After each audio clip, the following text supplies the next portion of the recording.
This market is extremely powerful to the upside. What we're going to see here is a broadening out in quality growth. What happens from here is a broadening to other areas of the market that aren't necessarily as risky as we think. When we think about a broadening out, we think that there's an opportunity here for small cap to catch up. This market is ready to rotate and wants to rotate. This is Bloomberg Surveillance with Jonathan Ferro, Lisa Abramowicz, and Annmarie Hordern.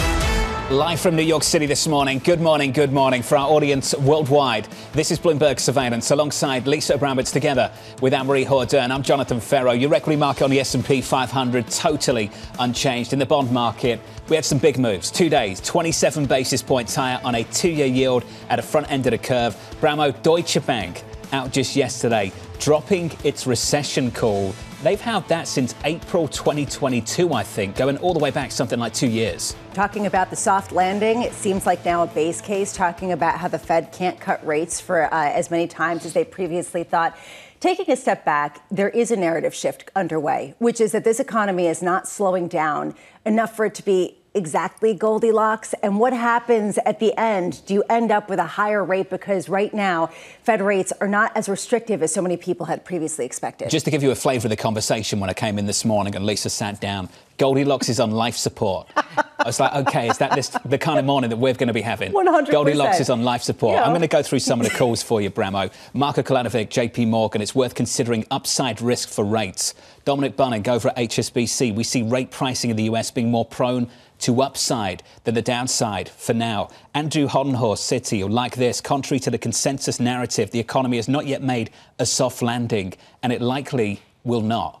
This also speaks to why Matt Lazzetti over at Deutsche Bank now has a base case for a neutral rate of 3.5% from 3% and possibly as high as 4%. This speaks to what Neil Kashkari of the Minneapolis Fed was saying yesterday, where maybe we're looking at a higher neutral rate. Here's the question. How restrictive is a Fed funds rate when you have an economy that if it's not slowing down, it could even be accelerating? You saw the ISM yesterday for services. Just phenomenal. What was that about? Especially given the fact that, yes, the headline figure was greater than expected, but prices paid surged the most going back for a month to August of 2012. How do you justify this? Yes, it's the Red Sea disruptions. Yes, it's the fact that people are getting more expensive. How do you square this with disinflation? Let's set the stage. It all sounds pretty bleak, so forgive us. Goldilocks on life support and AMH, a bill on DC that apparently is dead on arrival. Well, I'm not sure. I think at the moment it potentially is on life support as well. James Lankford, the Republican who authored part of this bill, said he's not willing to hold its funeral just yet.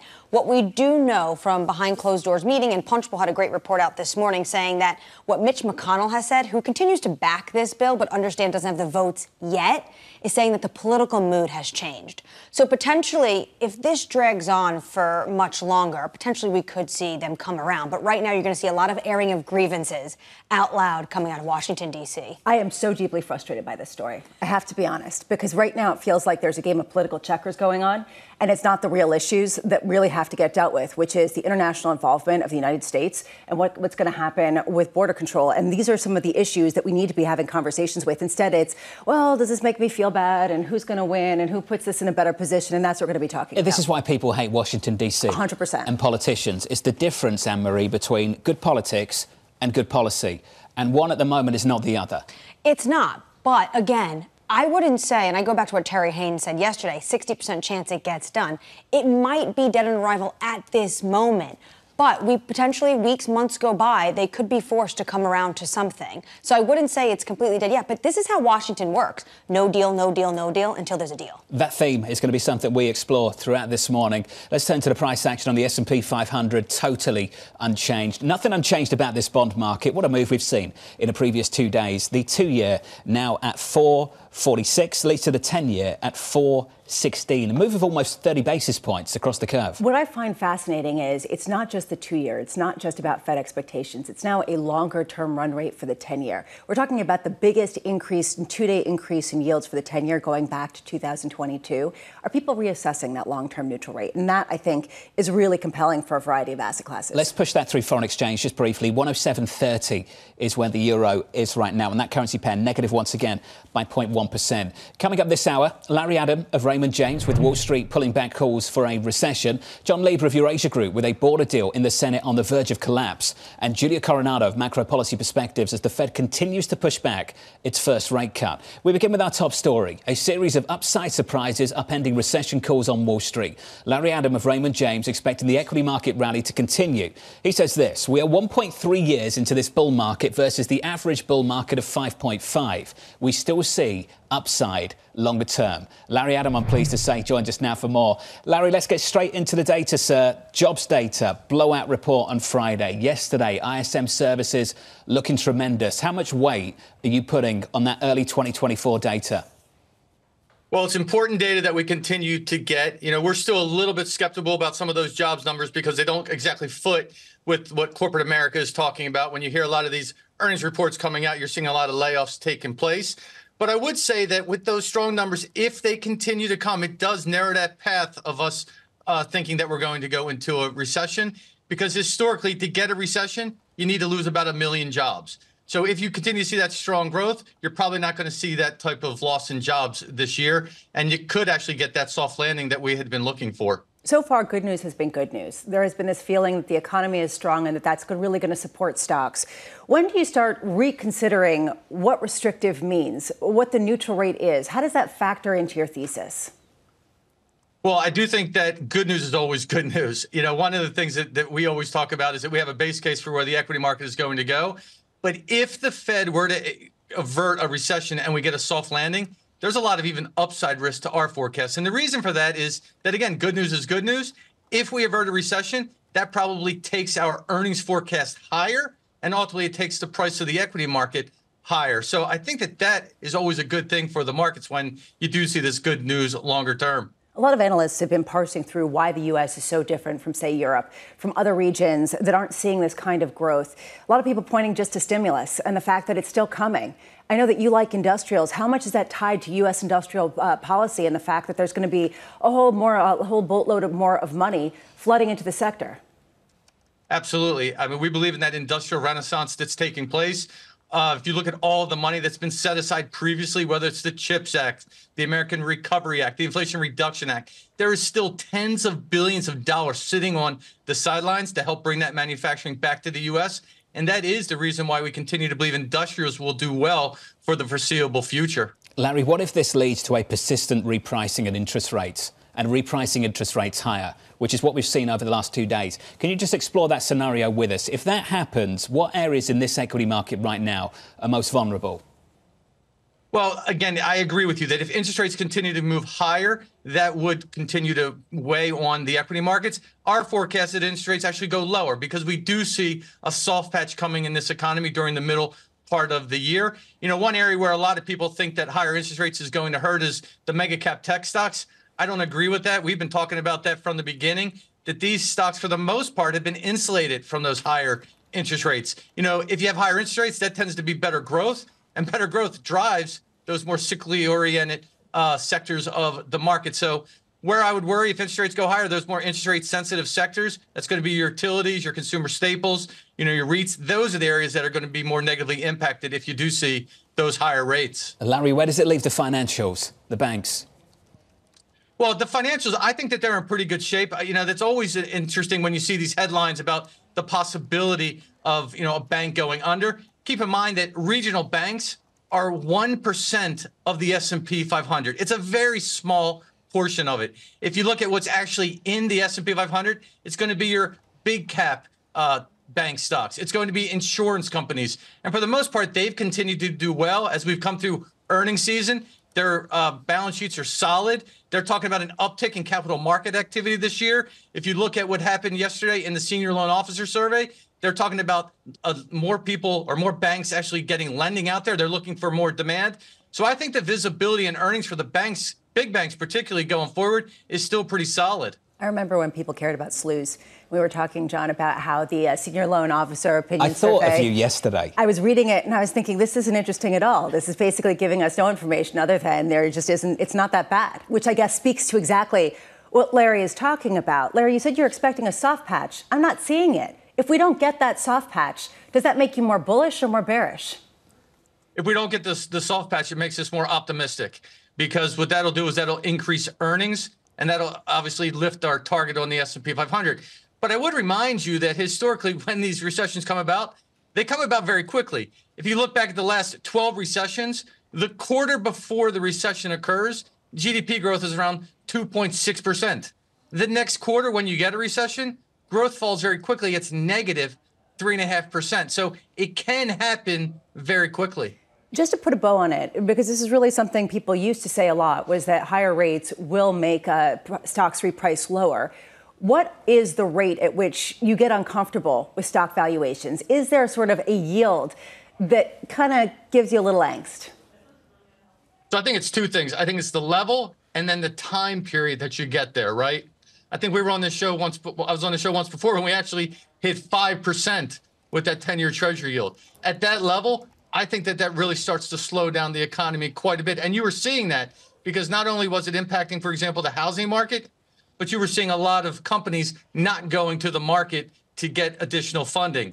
But as that's fallen back pretty quickly, you've started to see a resurgence again in corporate activity, which is going to help support this economy. So I think if you get up to that 5% level, I think that does really start to crimp the economy. Hey, Larry, great to catch up as always, sir. Larry Adam there of Raymond James. Let's go back to that. I remember last spring, the only thing that mattered, not payrolls, not CPI, the Senior Loan Officer Opinion Survey. And Lisa, when I read this yesterday, I thought of you. We haven't talked about it at all. I can give you the lead paragraph just in case you missed it. I'm sure many people did.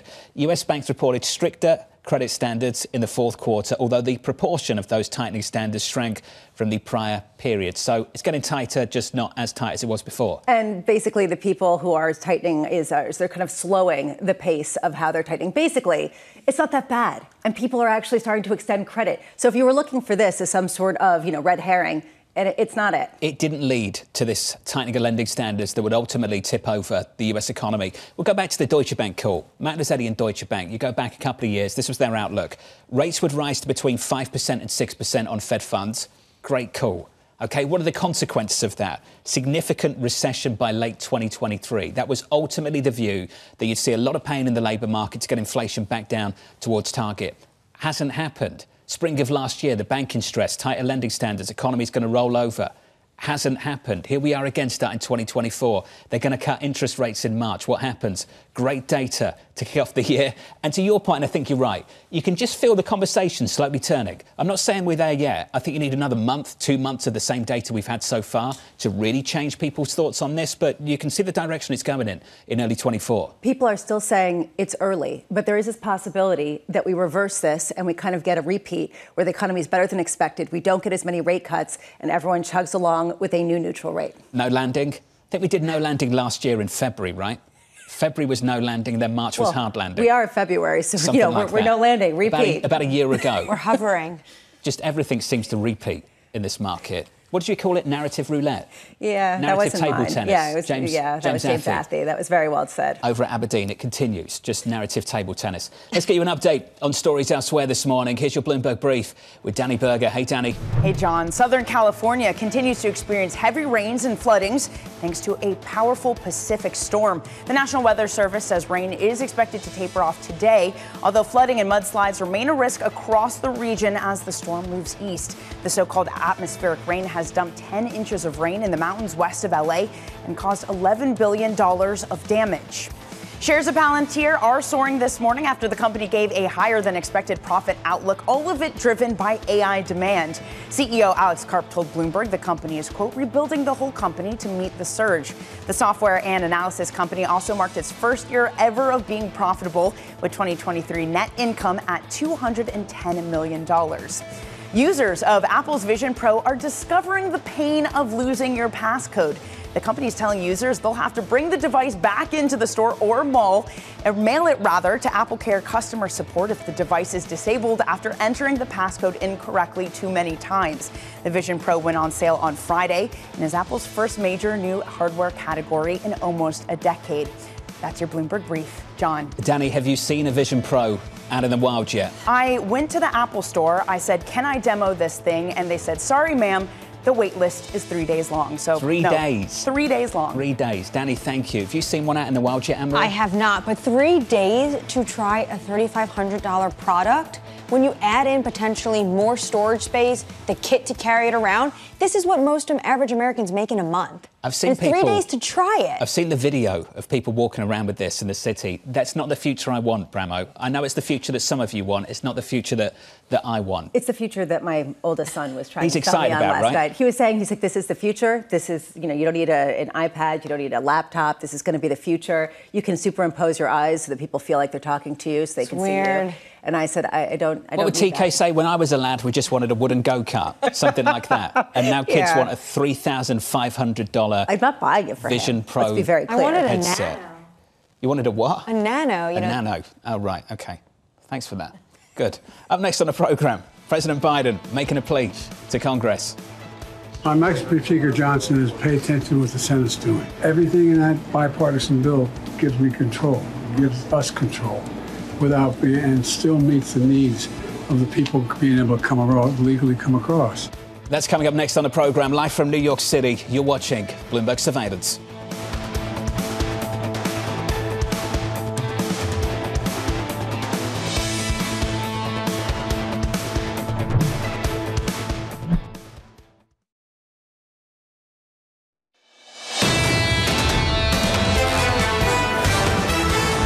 Beginning the week by pulling back from all-time highs on the S&P 500. Equity futures this morning a little bit lower. We're negative by 0.04%. Yields unchanged. Anything but unchanged over the previous two sessions. Big move higher by double digits on a 10-year, 2-year over the last 2 days. Right now this morning, the 10-year 415.59. Under surveillance this morning, President Biden making a plea to Congress. My Mexican Speaker Johnson is pay attention to what the Senate's doing. We got a bipartisan deal. So you're going to see the detail of it this week. Everything in that bipartisan bill gives me control, gives us control, and still meets the needs of the people being able to legally come across. We want to open avenues of legality and shut down the ones that are not coming through the points of entry. Here's the latest this morning. GOP support souring on a deal to impose new U.S. border restrictions and unlock Ukraine aid. Republican senators warning Wednesday's planned vote is too soon, with top GOP negotiator James Lankford saying the legislation is, quote, a work in progress. John Lieber, Managing Director for the United States at Eurasia Group and former policy advisor to Senator Mitch McConnell, joins us now. John, how narrow is the path to get this bill through Congress? Right now, I don't think there is one. This bill has been rejected outright by the House of Representatives. And that's really the key question. I mean, a lot of senators would be willing to vote for the deal if they thought it could become law. But the House is telling them there's no chance this becomes law because they simply aren't ready to legislate around the border. So that's a really narrow path. Even if the Senate did manage to pass something this week, which is looking less and less likely, it's dead on arrival in the House, in the words of Speaker Johnson. And that means, there's no path forward here. Senator James Lankford, who's the author on the Republican conservative side of this, said he's not prepared to hold a funeral yet. We've seen in Washington things take a really long time. Do you think at some point they will have to coalesce around a deal? Because there's still Ukraine aid that needs to get done. Yeah, there's a lot of interest in doing Ukraine aid, absolutely, among both Republicans and Democrats in the House and the Senate. And if you put a clean Ukraine aid on the floor, I mean, the irony is if you put a clean Ukraine aid bill on the floor, it would certainly pass with overwhelming majorities. But the issue is, how do you get that bill to the floor? There's still other vehicles out there. You've got to fund the government by March 8th. This border trade for Ukraine deal was originally President Biden's idea that was embraced by Republican leadership to do the Ukraine aid. But the border deal just was a bad trade-off, turns out, because Republicans aren't interested in doing the border. So Ukraine's got other paths. It's not quite dead yet. You also have this tax bill that's out there, which could be a path. But the border continues to be a bridge too far for U.S. politicians. But Biden linked them because of pressure from Republicans. At some point, are American voters going to blame Republicans that this deal doesn't get done? Yeah, unfortunately for Biden, the incumbent tends to take the blame for things that are happening in the world. And the situation on the border, which sure looks like a crisis, is something that Biden is carrying the blame of right now. In many ways, to your point, in many ways, Republicans rejecting this bill, which actually looks like a reasonable compromise, that's to the right of where Democrats would have been even 5 years ago, helps Biden pin the blame on him. It's a little bit of an inside baseball argument for Biden to make, however. He is the incumbent president. He takes responsibility for what's going on. John, I'm getting increasingly frustrated reading about all of this negotiating because honestly, it just feels like political checkers and we're not talking about the actual issues and what's actually going to get done and what actually needs to get done. And it doesn't seem like there's actually an honest meeting of the minds. You've been in Washington a long time. You have worked for many different members of Congress. How different is it today than it was, say, even 5-10 years ago? Yeah, I think the difference between maybe, let's call it 15 years ago, is there were bad faith actors who would try to tube compromise 15 years ago. There just weren't that many of them, and they didn't have the megaphone that they get today. And now those bad faith actors have sort of grown up, particularly in the Republican Party, to just attack anything that moves. And that's their only instinct, is to say no. And they benefit by taking down, the establishment, as they call it, and going after leadership. They can fundraise off of it. They can send out emails off of it. They can get on social media off of it. And they've rejected this bill even before they knew what was in it. That makes it extremely difficult to get anything done. And it's frustrating to watch because it means that we're going to have these continued crises like we do on the southern border, and nothing's going to get done about it, just finger pointing to the other side.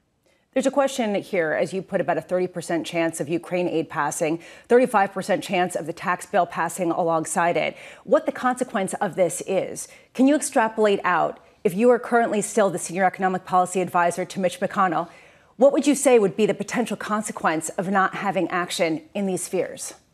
Well, this tax bill is, it's a modest fiscal stimulus for households next year. It's a sizable tax cut for corporations next year. Ironically, the tax cut for corporations is one that is a tax increase that Republicans put in place in order to fund the reduction of the corporate tax rate in 2017. So they're trying to undo pieces of their own tax reform bill. I think that bill probably could go away and there'd be some unhappy corporate lobbyists in Washington without major consequences. But the Ukraine aid is a big deal. And, Ukraine is fighting a fight against an aggressive neighbor that looks like they're going to poised to make some gains this year if they can't get this money. If Washington can't continue to signal support for its allies, this is a signal that people like China, North Korea, Iran and Russia are going to take and interpret as a fact of Washington's weakness. And it's going to show how the dysfunction is undermining America's global leadership role. So the Ukraine aid, I think, is quite important to get done. And I'm sure that most members of Congress agree with me. It's just this morass they're stuck in where they can't get anything done means that this bill's chances are declining. John, I'm pleased that you've joined us because I know that you can answer this question. In this bill, some conservatives are pointing to one specific passage of it, which seems to imply, according to them, that you will allow 5,000 border crossings every single day before shutting down the border. John, I know it's not that straightforward. Can you tell us what it actually says and what it actually means? Yeah, look, this is a pretty convoluted provision. And if I were drafting the bill, or if, Senator McConnell or Senator Langford were drafting the bill on their own, this is not what it would look like. But basically what they've said is once illegal crossings pass 5,000 a day, they can shut down the border, which means no more asylum seekers, barely any asylum seekers. And it fundamentally empowers them to ratchet up enforcement on the southern border. So this is not letting in 5,000 people per day, as they say. It is making enforcement much stricter based on the current conditions that are on the border and shutting down the asylum paths, which are one major way that people are crossing into the United States right now. That would send a signal to other immigrants, other migrants trying to get over the U.S. border that they better stop coming. I agree with President Biden here. This gives him some power. It also would potentially empower a future President Trump if he wins in office. So this is clearly a win for people who are concerned about the border, but they don't want to take it. Interesting. John, thank you, sir. John Lieber there of Eurasia Group. Bramo, I can sense the frustration across the desk on this issue. You're not alone. I think people at home feel the same way. But the issue is, you can debate the insides of this bill. You can debate whether it is valid or not. You can debate whether it's effective or not. Love to have that debate. I don't want to have a debate of who exactly it helps and what exactly it means in terms of a popularity contest that's going to happen at some point. Again, policy versus politics. Correct. In a big election year, which is 2024. Coming up on this programme, the outlook for European banks as UBS looks to move beyond its takeover of Credit Suisse. UBS is down 2.45%. Equity futures just a touch negative on the S&P. From New York City, this is Bloomberg.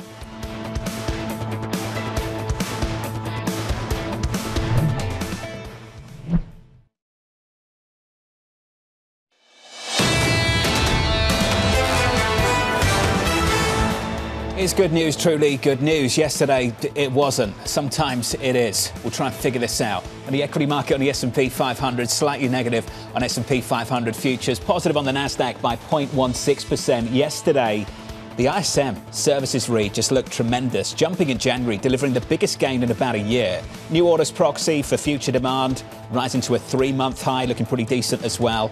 Prices paid. That climbed. Now, that's concerning. In the bond market, 2-year, 10-year, 30-year, 10-year yields higher, 2-year yields higher over the previous 2 days, now a little bit lower by a single basis point or two. The 2-year, Lisa, 445.36. People thinking, how much can the Fed actually cut rates at a time where you're seeing signs that maybe there's even a reacceleration in the economy and in inflation? Key question for us keeps being, when does higher yields and higher for longer start to bite in the economy, and at what level? We still don't know. And I think that's the takeaway. Are we sufficiently restrictive based on that data we got yesterday? I don't know. Who knows? Because honestly, there could be a lag. Some people are saying that. Other people are saying maybe we have to reassess. Let's get to foreign exchange and reassess what's happening there. Dollar index yesterday climbing to the strongest level since, I think, mid-November. The euro breaking down again, negative here by 0.1%, 107.33. on that currency pair. Under surveillance this morning, let's begin with our top stories. A Senate deal to impose new U.S. border restrictions and unlock aid for Ukraine is on the brink of collapse. Republican senators saying a Wednesday vote would be too soon. The bill would crack down on illegal border crossings and speed up deportations of undocumented migrants. In turn, $60 billion in aid would be made available for Ukraine. GOP presidential frontrunner Donald Trump rejecting the bill, and leadership in the House calling it dead on arrival. Now, for those of you at home who think that maybe financial journalists are gloomy, take a listen to Politico this morning. The title, the subject of their morning note, AMH, everything is dead. Everything is dead, apparently. At the moment, but the Republican author of this bill, James Lankford, said he's not ready to hold a funeral just yet. But this is the politics surrounding this bill that got very tricky for Republicans to sign up and vote for a motion of cloture on it tomorrow. President Donald Trump says, quote, "This bill is a great gift to the Democrats and a death wish for the Republican Party." Why? Because immigration is starting to become a bigger issue heading into November. The economy is better, according to our polling. People are starting to rank immigration as more of a priority of a reason they want to go out and vote. And when it comes to a trust deficit, when voters ask about Trump or Biden, they see Trump doing better when it comes to immigration and the southern border. Let's return to that quote. The first couple of lines of that I think are important. That number that keeps coming up in conversations down in Washington, D.C., the number 5,000. That this bill only gives shutdown authority after 5,000 encounters a day. Can you build that out just a little bit? Senator Kyrsten Sinema has been very vocal about this because she's very frustrated. She's an independent. She worked on this bill as well. She took to Twitter last night and said the border automatically closes when migrant encounters reach 5,000. That does not mean that 5,000 migrants are permitted to enter the country every single day. So it's not legalizing those 5,000s. It's just making an automatic mark. You still think there's a path for this to get through? Well, also when the consensus in Washington says no, no, no, I would say there's a chance down the road maybe there's a yes. Want to watch down in Washington? Let's turn to China. That place, the equity market, has been all over the place. Bets growing. The Chinese government will backstop the country's stock rout. President Xi Jinping expected to meet with regulators as soon as today to discuss options with nearly $7 trillion being wiped out of equities in Hong Kong and China since 2021. The news lifting China's benchmark index to its best day since 2022. Foreign inflows also surging, adding $1.7 billion today, the most this year. We've seen plenty of reports suggesting that President Xi's about to do something, with little detail of what he's about to do. Xi Jinping is getting a briefing from economic advisors. Buy stocks. I mean, honestly, there is this question, as you've been saying, we've heard this many times before. Are they going to buy ETFs? Are they going to buy stocks outright? Are they going to come up with something more consistent? Ultimately, they're just basically putting Band-Aids unless they come up with a cohesive plan for exactly how they are going to counter the lack of enthusiasm on spending, the lack of enthusiasm in credit demand, and frankly, just policy and consistency for foreign businesses. We're heading into the Lunar New Year. We know how important this is for Chinese government officials. And Jonathan, you and I were talking about this morning. Who's briefing who? Is Xi Jinping briefing regulators or regulators briefing him? I think Xi does the briefing, right? When you have these meetings, I imagine Xi's doing the briefing. This is what we need to do. And to your point on Lunar New Year, I think this is really important. They do not want citizens going home, being with families, talking about how bad this equity market is. They want to fix it, and apparently they want to fix it before the weekend. So what does he instruct them? Go out and buy stocks? Go out there and just ban people, haul them into court if they start to sell things? What do they call the plunge protection team? The national team? Isn't it called the national team? This really is the reason why people are buying, because it's got to be something good, and it's going to be ahead of the Lunar New Year. Key is it just hasn't stuck. You just continue to see the losses. And so, again, how much do people keep buying a story that doesn't really have lasting power? Equities in China doing better overnight. Let's finish on this story. Bit of clarity on what happened last week. Growing pressure from a top US regulator leading to the surprise decision for New York Community Bank to slash its dividend and hoard cash. We're reporting here at Bloomberg that senior executives held behind-the-scenes conversations with the Office of the Comptroller of the Currency ahead of last week's drastic moves. The bank saying the decision to build reserves was part of an expected transition to tougher capital requirements after taking on assets, Lisa, from Signature Bank just last year. It's that $100 billion threshold that they crossed that suddenly made them susceptible to more regulations. But Jay Powell, in a 60 Minutes interview, talked about how they're working with a number of banks. I wonder exactly what kind of other conversations are being had behind the scenes. And I know people have pinpointed the Zions and Comerica's of the world because they're inching up toward that $100 billion threshold. But how many of these are there?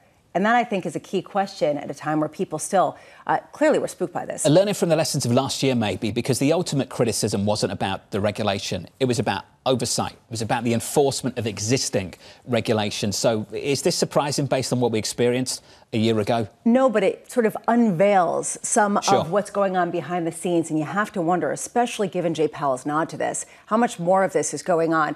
And is that sufficient to remove this sort of concern that people have about a credit constraint in the market? This is the US banking sector. Let's turn to Europe. UBS shares falling after missing fourth quarter earnings estimates. The bank set to ramp up its cost-saving goal and resume share buybacks, entering what the CEO, Sergio Abramowicz, is calling a pivotal year.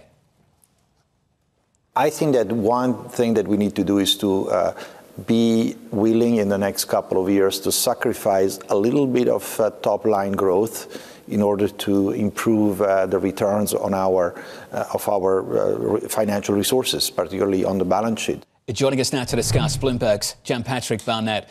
Jan-Patrick, let's get straight into it. What are the goals of Sergio Abramowicz for 2024 and beyond? Well, I guess like the biggest goal that stood out to me is actually two big goals. One is they are aiming for an 18% return on equity, which is very bold for a European bank, even for UBS, I would say. And the other one is that they're aiming for $5 trillion in invested assets in their very important and core unit of wealth management. So these are two goals that are very ambitious. I would say they are not out of the ordinary. They are achievable, but they give us a clear path of what UBS is thinking at this moment and how they want to go with this new entity and the merged Credit Suisse. The other big goal was on cost saving. They bumped this up again here, showing us as well that they are on track with the merger and that are trying to lift those synergies from that merger that are at the core of the whole idea to do it and to make that whole merger work. So I would say these results are pretty good, and I'm not so sure why the shares are down today. There are probably a couple of things that people are worried about, but to me, today was a very reassuring result, I would say. JP, let's get to some of the worries. When they took over Credit Suisse, there was some concern that maybe some gremlins, some monsters, were hiding on the balance sheet over at Credit Suisse. JP, have we dealt with those gremlins? Well, we don't know yet. I mean, UBS tells us that they are very sure that everything that they have outsourced, so to speak, into the non-core and legacy unit, that they can handle, that they are not expecting big credit losses. And in today's results, that's actually true. There was not much to be worried about. Could there be some trapdoors down the road still? I mean, that's always possible. I mean, if you just look at what Annmarie said during the call, that they have 6,000 different boxes to tick to make that merger work. And I'm pretty sure one of those boxes, or even a couple of them, is credit quality and asset quality. And they still have to go through a lot of stuff. And then, of course, you have to take into consideration what's the market going to do with those different assets. But overall, I'm pretty sure if there's anything major that would be a concern to the market, they would have told us by now if they know. So they're the gremlins, and then they're the mundane concerns of just how many wealth management clients want to diversify between two firms and might move away from UBS, who previously were with Credit Suisse, because they want that diversification. Do we have any sense of what's going on with that? Well, that is still a big issue. And I mean, if you look at the pure numbers, even if you take that target of 5 trillion invested assets in the wealth management unit until 2028, and if you go into the little nitty gritty, then you can calculate that the growth rate that they're assuming for this is basically interest and dividends from all those invested assets. So they are not like really calculating in there like a lot of organic growth, so to speak, like on a growth basis. And the bank said, like, look, we have to still like consider that we have people leaving the bank for client reasons because they don't want to bank with UBS alone, or for the advisor reasons, or even that UBS says we don't want you as a client anymore, because they have been very vocal today about like optimizing their business, and that they're not taking every client on board just for the sake of making a few extra bucks. They really want to like look at the holistic client relationship and want to have like a full idea of a client, and not just like have only a loan, for example, or only doing brokerage for the client as a thing. So there's still the potential that they're losing some of those outflows. That's why some people can argue that like maybe those targets are a little bit vague, so to speak, and it's not clear. The path to that target is not like 100% clear. But I guess like UBS is doing the best they can at this point, and there are lots of moving parts in this merger. But to me, very important is, and that was actually the failure of Credit Suisse, is like UBS is very good at this point in and what you said, like connecting the dots. They are giving us the dots. They are telling us a story. They're telling us how they want to achieve what they are putting out as targets. And I guess that's more important to most investors out there, at least the long-term investors, because they want to understand how the management thinks, how they want to structure the new bank, what's at the core, what's not, what's priority, what's not. And I feel like they're doing a very good job in doing this. Zooming out, there's a question of whether UBS is a model for what's to come in terms of merging certain major European banks, or is it just sort of benefiting from the, frankly, boom that we're seeing in others, including UniCredit, including a whole host of other European banks that are actually delivering results that are impressing some investors? Well, it's very hard to use that as a blueprint, I would say, in Europe. First of all, I mean, UBS and Credit Suisse have been like very similar in terms of their business and their focus with the wealth management at the core. So that makes stuff a little bit easier. It's the same country, so you don't have like a big impact of cross-border merger. So that makes it very hard to say like this is going to work for all the other banks. It is reassuring for the sector as a whole that you can make a big merger work, but there's still the problem of like big fragmentation here in Europe, different regulation, different standards when it comes to capital and how you can move capital between entities across borders. So that's still an issue that needs to be solved, in my view, before you can like talk like really cross-border mergers, stuff like, I don't know, a UniCredit merging with a Deutsche Bank or something like that. That is still very far down the road, in my view. Don't get people excited, JP. JP Barnett of Bloomberg, thank you, sir. This is the latest this morning from the Wall Street Journal. I'm not sure how many of you might have seen this story already, but here it is. JP Morgan planning to build 500 more branches in the next 3 years. Take a listen to this for a target, Lisa. Executives, according to the Wall Street Journal, targeting a 20% share of US deposits. A 20% share of US deposits. In fairness, where else do they have to go? Because they already have something crazy in terms of proportion of overall shares. So if they want to grow, they just have to dominate that much more. I mean, it's JP Morgan's game and everybody else is just sort of playing in it. That's what last year felt like, right? Pretty much. Yeah, the last number I saw was the share of deposits was something like 13%, which is already a pretty staggering number. Right, correct.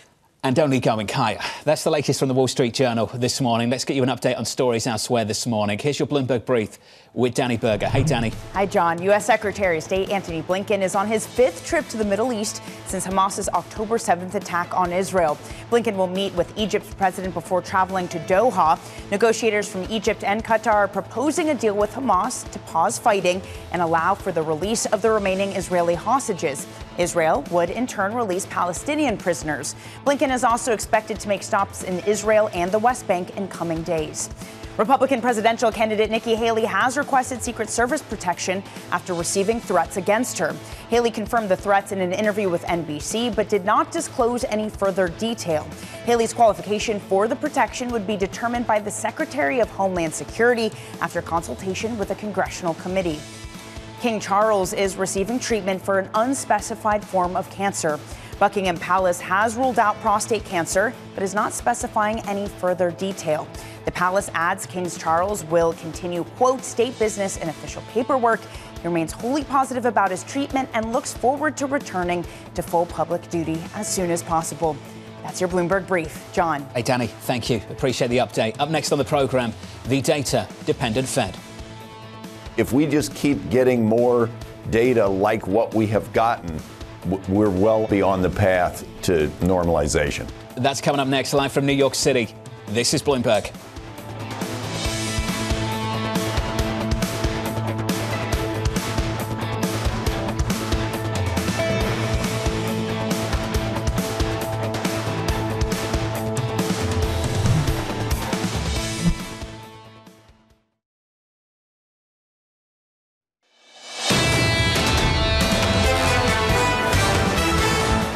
Live from New York City, check out a price action. Equities look like this on the S&P 500. Equity futures negative here by 0.13%. Yields going absolutely nowhere. 4.15 on a 10-year, some stability after the chaos. Can we call it chaos, Bramo? The last couple of days. Go for it. We're going, Wild. Double-digit moves Friday, double-digit moves yesterday. Payrolls blowout report Friday to end the week, to kick off the week. The ISM services read pretty tremendous. The reason why I don't say it's chaos is because there was a very clear shift in mood.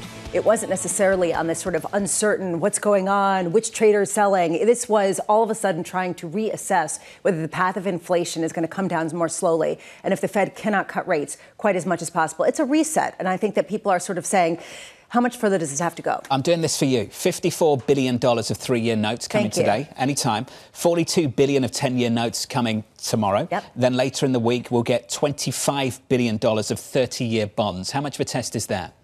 I think it's important. And actually, I have it all written down and I'm very closely watching it because I think that this is important. I mean, basically, we're talking about supply issues that people care about when they are just nervous in general, and they don't care about it when they feel like, we're going back to something familiar, to the sort of low inflation narrative. So it's sort of a good narrative test. Maybe not necessarily, going to set the agenda for deficits and, are we going to get some sort of vigilante? It sets the tone, though. If you are a Bloomberg subscriber, ECO space 20 space US, go. And you get the list of all the auctions. It's like Bramo's favourite function on the Bloomberg terminal. Under surveillance this morning, the data-dependent Federal Reserve. It feels like the economy's been quite strong on the growth front. You got big jobs numbers, you got big GDP numbers, better than expected. But at the same time, we've had inflation better than expected, too. If we just keep getting more data like what we have gotten, we're well beyond the path to normalization. Here's the latest this morning. Chicago Fed President Austin Goolsbee sitting down with Michael McKee, echoing comments from Chairman Powell, urging patience and looking for more good data. The Fed's Mester, Kashkari, Collins, Harker, all set to speak. Bramo, later on today, the Fed speak picks up again. And I have to say, there is a subtle shift between some of these different speakers. Austin Goolsbee tends to go on the more dovish side. And then you had Neil Kashkari coming out yesterday and saying it is possible, at least during the post-pandemic recovery period, that the policy stance that represents neutral has increased. That basically we are looking at something that is substantially above neutral before of, say, 2%. If that's true, where does that leave emerging markets? Damien Sassower of Bloomberg Intelligence joins us now for more. Damien, good morning to you. Good morning to you. As if it's not a struggle already for emerging markets, now we're pushing back rate cut calls and getting tremendous data in America. How bad is it? Well, we've been talking about China, right? I mean, we have to keep talking about China. It's uninvestable. We can't invest in China, but it is tradable. And so what we're seeing here again, President Xi visiting the CSRC, he visited the PBOC in the end of December, and you're seeing a pretty big rally in Chinese equities. I mean, we're up 4 to 5% across the board, and the Chinese ADRs here in the U.S., like Alibaba, which have lost 75% of their market value since 2020. That's amazing. I mean, the stock is trading at 8 times forward earnings. It's probably the cheapest stock you're going to find in Chinese internet, whatever. So you're seeing a big rally there. So again, not investable, certainly, but tradable, potentially. Which might leave some people scratching their heads and saying, what's the difference? And how do you sort of get ahead of this? So you're basically saying it doesn't matter what Xi Jinping does with respect to truly providing support to this market, so that just the meeting is a tradable event because other people are going to trade on it and then you can get out? What's the sort of lifespan Lisa, I think of what this? you're really asking is about the cross-protection clauses that are being triggered by local government finance vehicles in China. I think that's what you're asking, 100%. which is a pretty big deal because, that slippage into the public debt market, as you know, Jonathan, LGFVs have never defaulted on their public debt, but now they're defaulting. Okay, that's not what I was asking. Yes, you are asking that. You're asking about the collateral that LGFVs have to additionally provide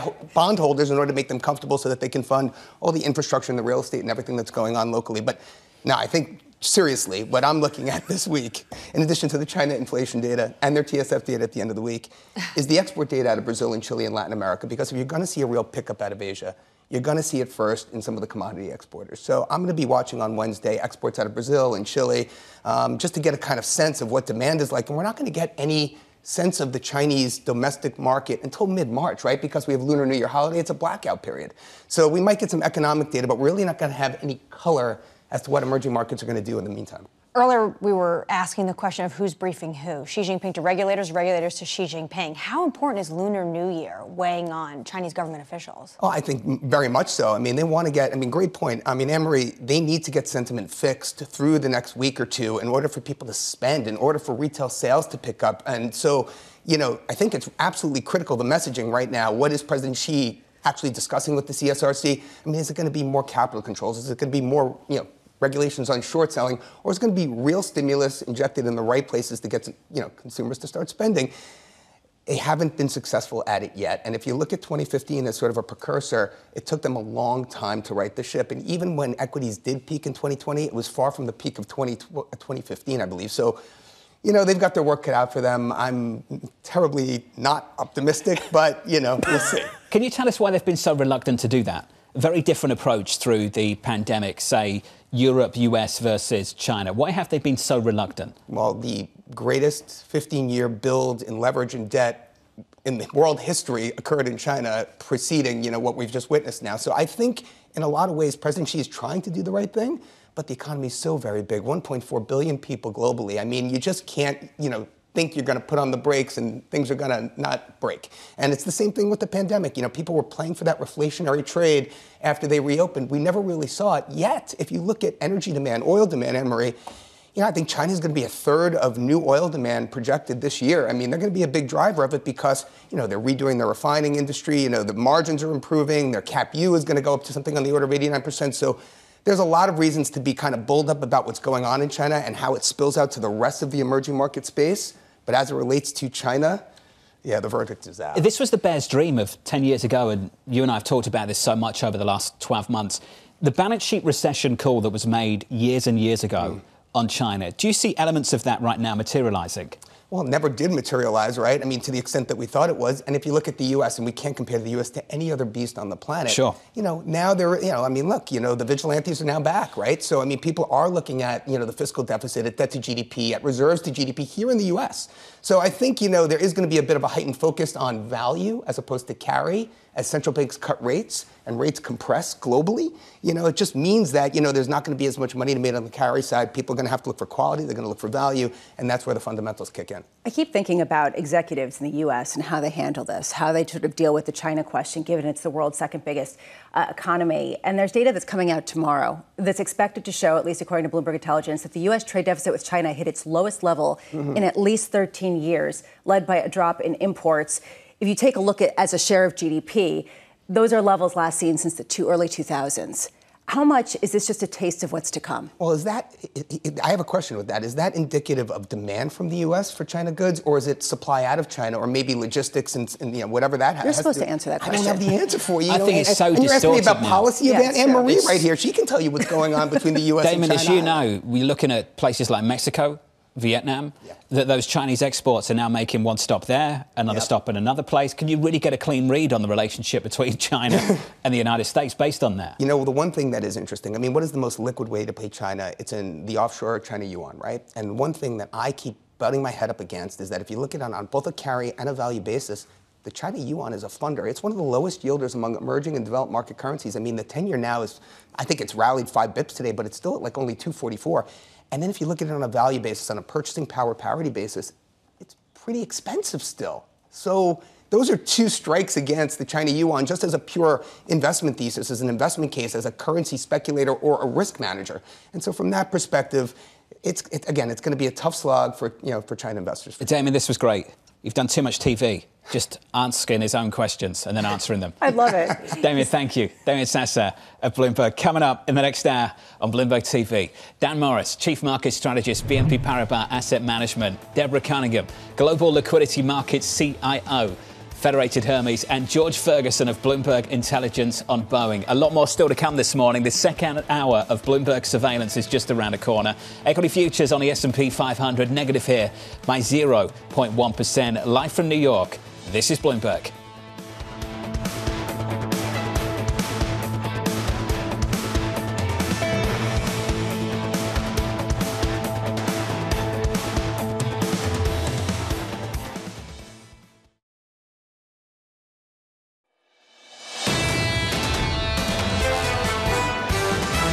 I feel like the Fed is locked and loaded to cut rates if needed. The Fed has clearly signaled they're done raising interest rates. At some point, maybe lowering interest rates. We've been June. The data is just not going to turn in a meaningful way before the June meeting. It's very difficult to get consensus on starting cuts soon when you have not seen the full scale of data yet. This is a Fed that does not want to make another mistake. This is Bloomberg Surveillance with Jonathan Ferro, Lisa Abramowicz, and Annmarie Hordern. The economic data just isn't turning. Live from New York City this morning. Good morning, good morning. For our audience worldwide, this is Bloomberg Surveillance alongside Lisa Abramowicz together with Annmarie Hordern. I'm Jonathan Ferro. Your equity market on the S&P 500 negative here by 0.1% on the S&P. Bramo, a series of upside surprises upending the recession calls on Wall Street. Frances Donald put it really well yesterday. She said, there are issues with some of the non-farm payrolls report that are kind of hairy and raise questions about the validity. But you've been wrong if you've discounted numbers that just look too strong simply because they didn't feel right. And that has been sort of a consistent theme over the past 12, 18 months. And frankly, it's being confirmed in the ISM services data as well. Let's go through that ISM services data together. So the headline number jumped in January, delivering the biggest gain in a year. The new orders read, a proxy for future demand, that rose to a 3-month high. We had manufacturing last week inching closer to expansion. That's been in a slump for something like 2 years. Prices paid for materials jumped the most since 2012. Higher shipping costs, increase in commodities prices as well. So across the board, everything's just picking up all over again. Which raises this question of where is the slowdown happening? If it was supposed to happen, it's not happening in manufacturing. We're seeing actually things turn up a little bit, as you mentioned before.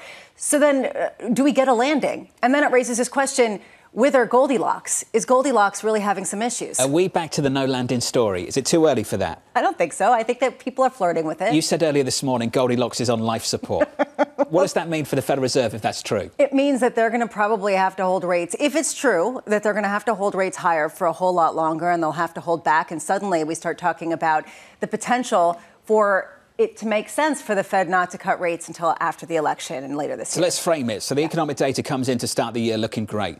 Got a captive audience on Sunday evening, maybe 110, 120 million Americans in front of television screens. So you get the offer of doing a pre-Super Bowl interview, and you could talk about all this good stuff, and then AMH, you say no.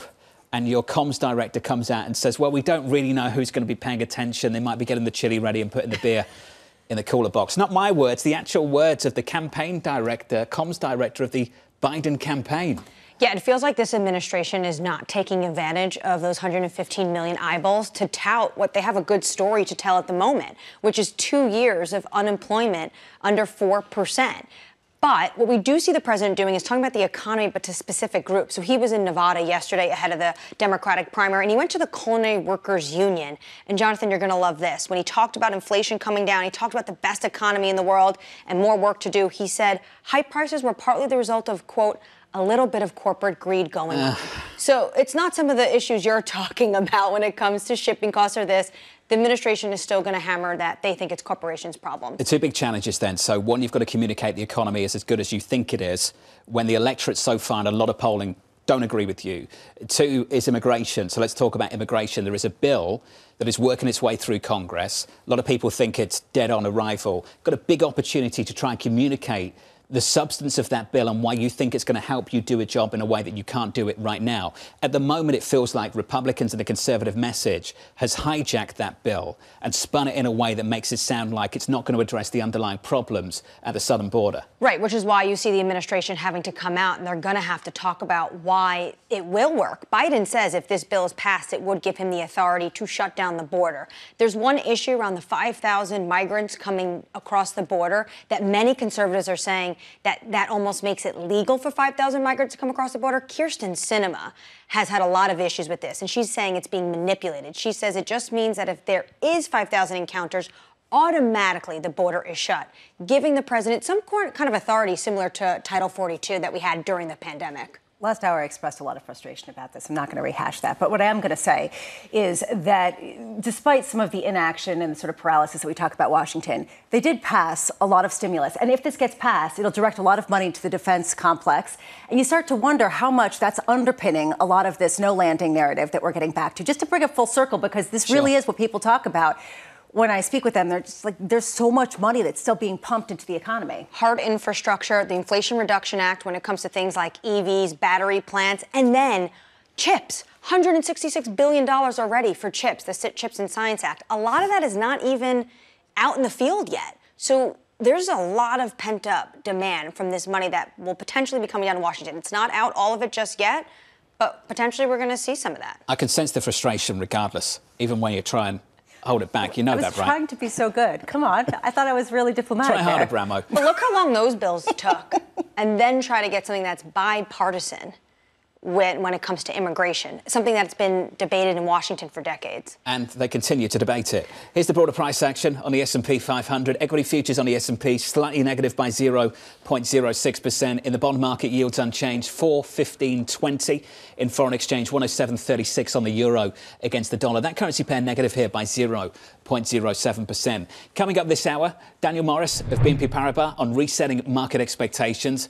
Deborah Cunningham of Federated Hermes on opportunities in the front end of the yield curve. And George Ferguson of Bloomberg Intelligence on Boeing's latest challenges. We begin with our top story. Recession calls in reverse as the US economy drives forward. Dan Morris of BNP Paribas Asset Management saying this: markets are finally waking up to the inflation risk after ignoring it for months. It's clear that the Goldilocks narrative of accelerating growth but decelerating inflation was a fairy tale. Dan Morris joins us now for more. Dan, let's get straight into that second line, why the Goldilocks narrative was a fairy tale. What are you seeing? What is it about the economic mix at the moment? I mean, the Goldilocks story made a lot of sense prior to the pandemic, but you got to remember what the distinction we try to make between Goldilocks and soft landing. So soft landing is we have decelerating growth, but at the same time decelerating inflation. So that's actually not such a great environment. It's obviously a lot better than a recession, but it's still slowing growth. Whereas at the beginning of this year, we've had this idea that actually you can have 3+% GDP growth at the same time that you have falling inflation. So this idea that you can have stable or improving economic growth, but inflation continuing to decelerate, we just thought that was never credible. And after the non-farm payrolls data on Friday and data since, I think it's put paid to that idea. So this is really a compelling idea to me. And I was talking about joking that Goldilocks was on life support. You just point out that it's fictional to begin with. But I am curious about, what has to give here? Is it the soft landing aspect, or is it the inflation aspect that it keeps coming down in tandem with ongoing strength in the economy? Well, I mean, it does seem ultimately growth is going to have to slow, even if the U.S. economy really just refuses to do so. But given that we do believe interest rates are at a restrictive level, how restrictive certainly we can debate all day if you would like to, but they are high. That will eventually slow economic growth. We appreciate the reason that hasn't happened yet is because of all the fiscal stimulus that's been put into the economy. So it's kind of that battle between monetary policy on one hand, fiscal policy on the other. But rates high enough for long enough, U.S. growth will slow.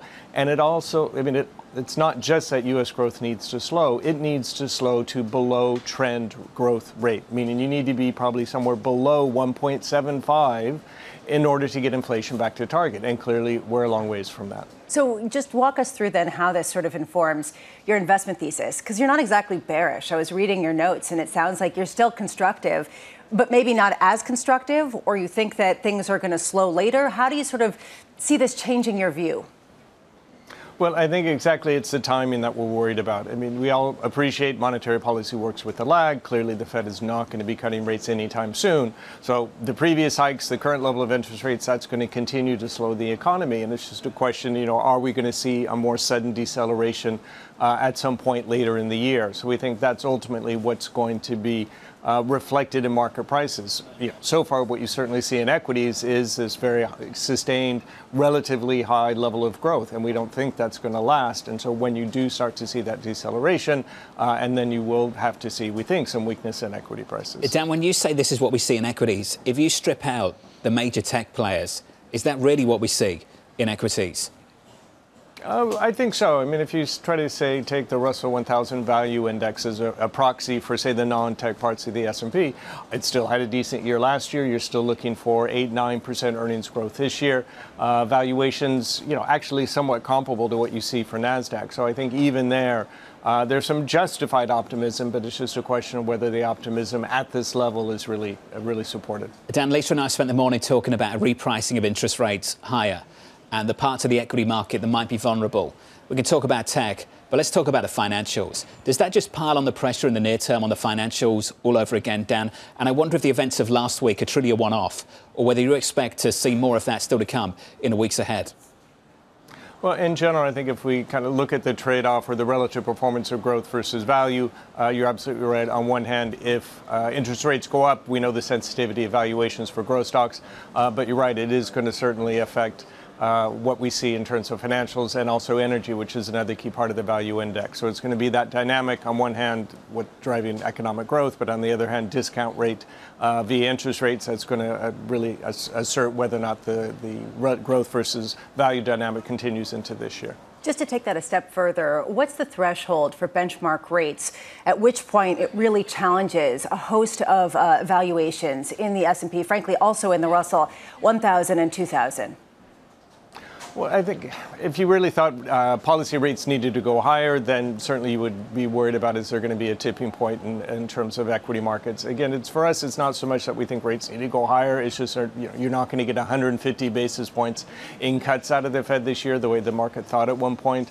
Powell seemed pretty insistent. 75 still to him seems like a pretty reasonable number. So at the same time, even if we're a bit worried about the outlook later in the year, again, don't want to paint too bearish a picture. Rates are going to go down. Equities, at least from the end of last year to the end of this year, should be in positive territory, but it's now just trying to calibrate what that move should be. Hey, Dan, it's good to hear from you. Daniel Morris there of BNP Paribas Asset Management. Let's go back about a month or so. Let's go to Max Kentner of HSBC. We talked about it already this week. I think it's worth going over, Lisa. So for the whole of last year, he's constructive on risk when other people aren't. He's sticking with it through the banking stress of last spring. He's sticking with it even as the Federal Reserve continues to increase interest rates. Then you get to 2024 and he changes path, he changes course, and he writes this. The biggest risk is not from a sudden deterioration in earnings activity, but another repricing in rates. And what we have, I know it's only the last couple of days, but we've had a repricing in interest rates higher off the back of January data. So the ultimate question right now is how much weight do you put on the January economic data? We've been talking for months, Lisa, about the spread between services and manufacturing. And how would that spread close? Would services come down to manufacturing, or would manufacturing ultimately come up to services? What have we seen in the last month? This is starting to happen. Manufacturing coming up to services. And it's even before some of the fiscal comes into play, which will only fuel even more growth in certain areas. It just does raise a question of whether, A, rates are truly restrictive. We're not talking about another leg higher in terms of policy rates. This is different. We're talking about rates truly staying higher for longer, taking Jay Powell at his word in order to sort of curtail some of this momentum. But also, to your point of, do we take this data on its face value? That's why people are looking at CPI revisions on Friday. Yep. How much are we going to get some revisions that maybe give a gut check, given that some of the anecdotal data doesn't really confirm what some of the headline numbers say? It's always worth repeating that this is just an observation about where we are, not about a judgment of where we're going. But ultimately, you get another month. If February data looks like January, then you really start to get a shift in terms of the probability around a range of outcomes. And we move away from this soft landing talk. And we go back to what we were talking 12 months ago. What landing? What landing? And then no landing will lead to hard landing, because that's essentially what we keep hearing from everybody, is that the deceleration will be sudden and you'll have to turn the screws up on the economy as inflation comes down in order to keep inflation lower. So, yeah, we're going to basically do a repeat of last year. It's early days, but it's an interesting start to 2024. Equities right now on the S&P 500, negative hit by almost 0.1%. Let's get you an update on stories elsewhere this morning. Here's your Bloomberg Brief with Danny Berger. Hey, Danny. Hey, John. Spotify is higher in the pre-market trade after first quarter subscriber growth topped estimates estimates. Premium subscribers rose 15% and monthly active users rose 23%. Overall sales for Spotify reached 3.6 billion euros for the period, just short of estimates. Spotify, meanwhile, laid off 17% of its staff in December and raised monthly subscription prices by $1 in the U.S. Shares of UBS are falling this morning after the bank's fourth quarter earnings missed estimates. UBS did announce it will buy back up to $1 billion in shares this year and increase its cost savings target. CEO Sergio Armati says 2024 is a pivotal year. I think that one thing that we need to do is to be willing in the next couple of years to sacrifice a little bit of top line growth in order to improve the returns on our financial resources, particularly on the balance sheet. Red Bull is investigating Christian Horner, the team principal and CEO of its Formula One team, over accusations of inappropriate behavior. Horner has denied the accusations. I spoke with the team principal at one of Red Bull's rivals, Williams Racing, who said it's important to have an accepting culture. These allegations are allegations. I'm afraid I don't have any understanding of what is behind them and the significance of what has happened. All I can say that should this ever happen in our regard, we'll be entirely supportive in terms of fixing it and making sure we have a culture that's accepting of everyone. And that's your Bloomberg Brief. John. Danny, thank you. Appreciate the update. Up next on this program, pursuing the Fed's objective. The price stability objective is clear. We pursue 2% inflation over time. Supply and demand for labor are more aligned, and wage growth across the pay spectrum is settling back into more normal patterns. That's coming up next on the program, live from New York City. This is Bloomberg TV.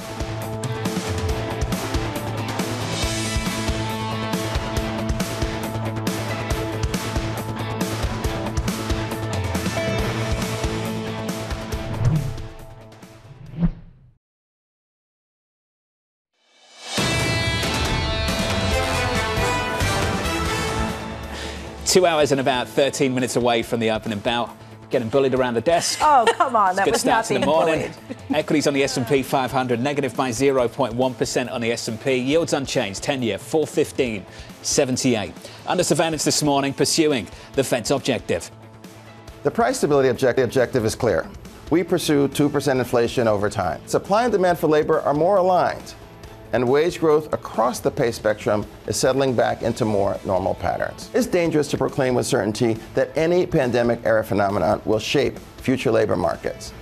But these are all potentially significant developments that could be particularly important drivers of labor market dynamics in the future. Here's the latest this morning. Atlanta Fed President Raphael Bostic saying the central bank's inflation target remains at 2% and that wage growth and labor supply are normalizing. Bostic opting not to comment on the timing or path of interest rates in his prepared remarks as speculation grows as to when we might see the first interest rate cut.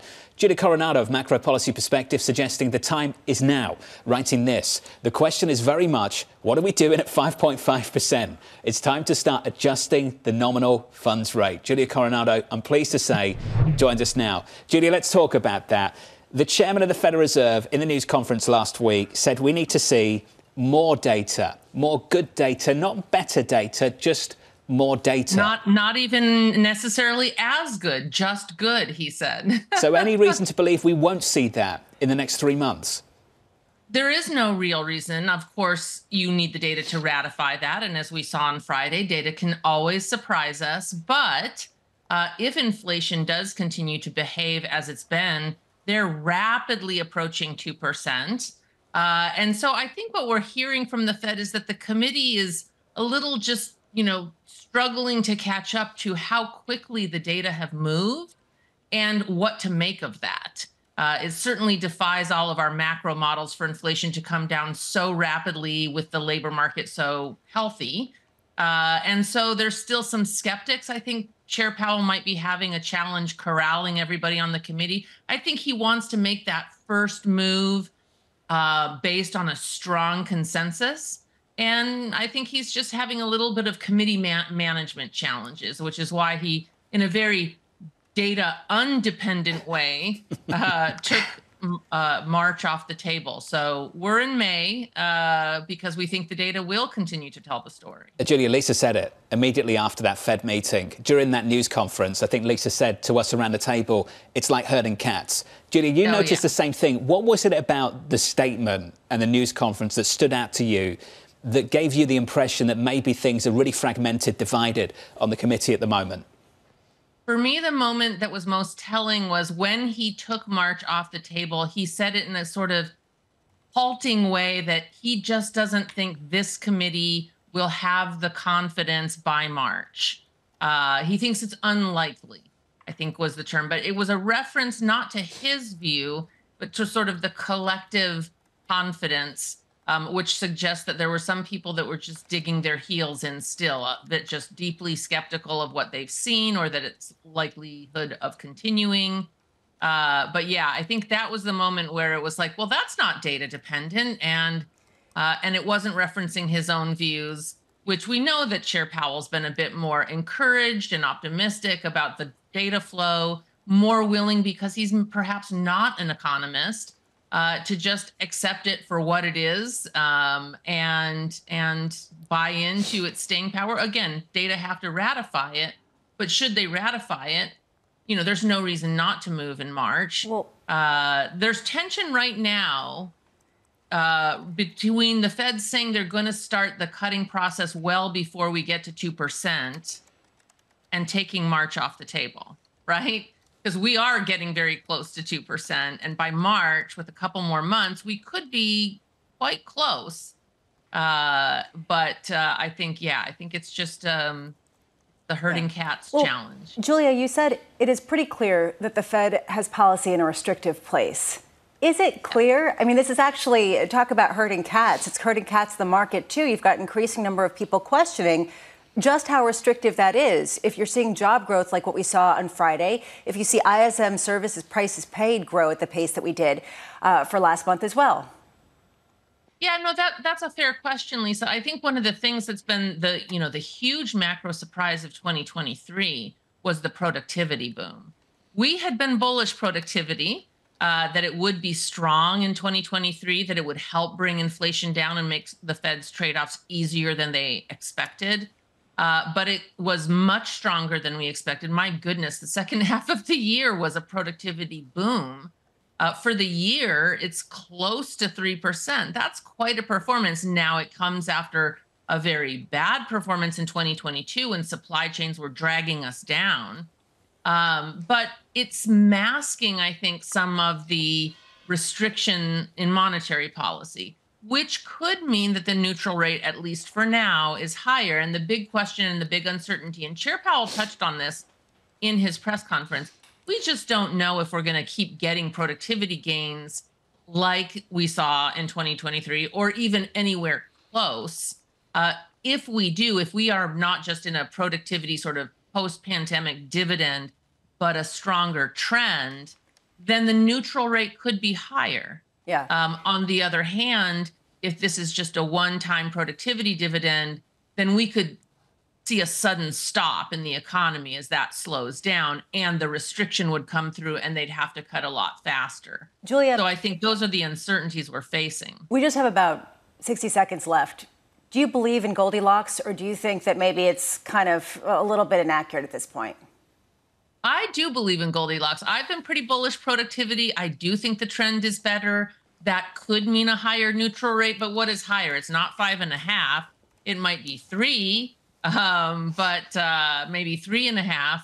But I do think that productivity is higher, and these trade-offs are going to continue to be, what the Fed, the Fed's dream come true, at least for now.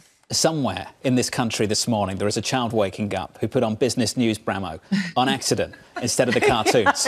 And hear you asking, do you believe in Goldilocks? And this child is fixated now by two adults discussing whether Goldilocks is real or not. Well, welcome. That's all I could say. We could talk about Fed policy another time. Julia, thank you. Julia Coronado of Macro Policy Perspectives. Julia, just brilliant. Away from whether Goldilocks is real or not, to Julia's point, you sensed it too last week. herding cats on the FOMC. It just seemed like there was some sort of gap, disparity between his view and what he had to read and stick to for that statement. He seemed to sort of have more conviction in the 60 Minutes interview where he laid out exactly what it is. It's just sort of interesting. I wonder kind of how heated those conversations are. 60 Minutes a bit more comfortable speaking from your own perspective, your own thoughts, your own opinions, reflecting the consensus of the committee in a news conference is tremendously difficult to do. And I think we saw that last week. Equity futures on the S&P 500 negative here by 0.1% from New York City. This is Bloomberg.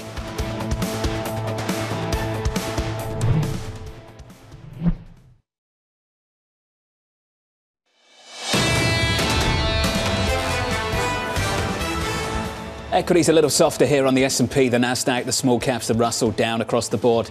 Just to kick off this morning, we're negative 0.1% on the S&P. Likewise on the Nasdaq 100. In the bond market, big readjustment the last 2 days. Let's check it out. The 2-year 447, Lisa, after 2 days of double-digit gains on a 2-year yield. People are almost entirely pricing out the idea of a March rate cut. Now the question is, are they just going to backload them? Are they going to wait for weakness and then cut by 50 basis points? How many people have you been talking to who say, actually, it just means that they're going to cut that much more aggressively later in the year? Key question to me is, are we heading back to no landing? Are we heading back to an idea that this is sustainable, this kind of growth and expansion? And that really raises questions about how much they can cut it all. HSBC running a counter-consensus call from late last year on this week dollar call. They're looking for a resilient dollar. That's what you see on the screen right now. Euro again negative by 0.1%, 107.27. This has been a grind lower on the euro over the last week. And frankly, they're not alone. Steve Englander over at Standard Chartered came out and basically said you could see even more dollar strength just because you have the ECB moving in possibly the opposite direction with data that justifies it. And in the U.S., again, we're talking about surprising resilience with more fiscal stimulus coming down the pike. Dollar index, strongest dollar of the year so far, there and thereabouts. I think the highest on DXY going back to the middle of November. That's the dollar, the FX market under surveillance this morning. Here are your top stories. The US border and Ukraine aid deal nearing a collapse, with Republican senators saying on vote tomorrow on the $118 billion bill would be too soon.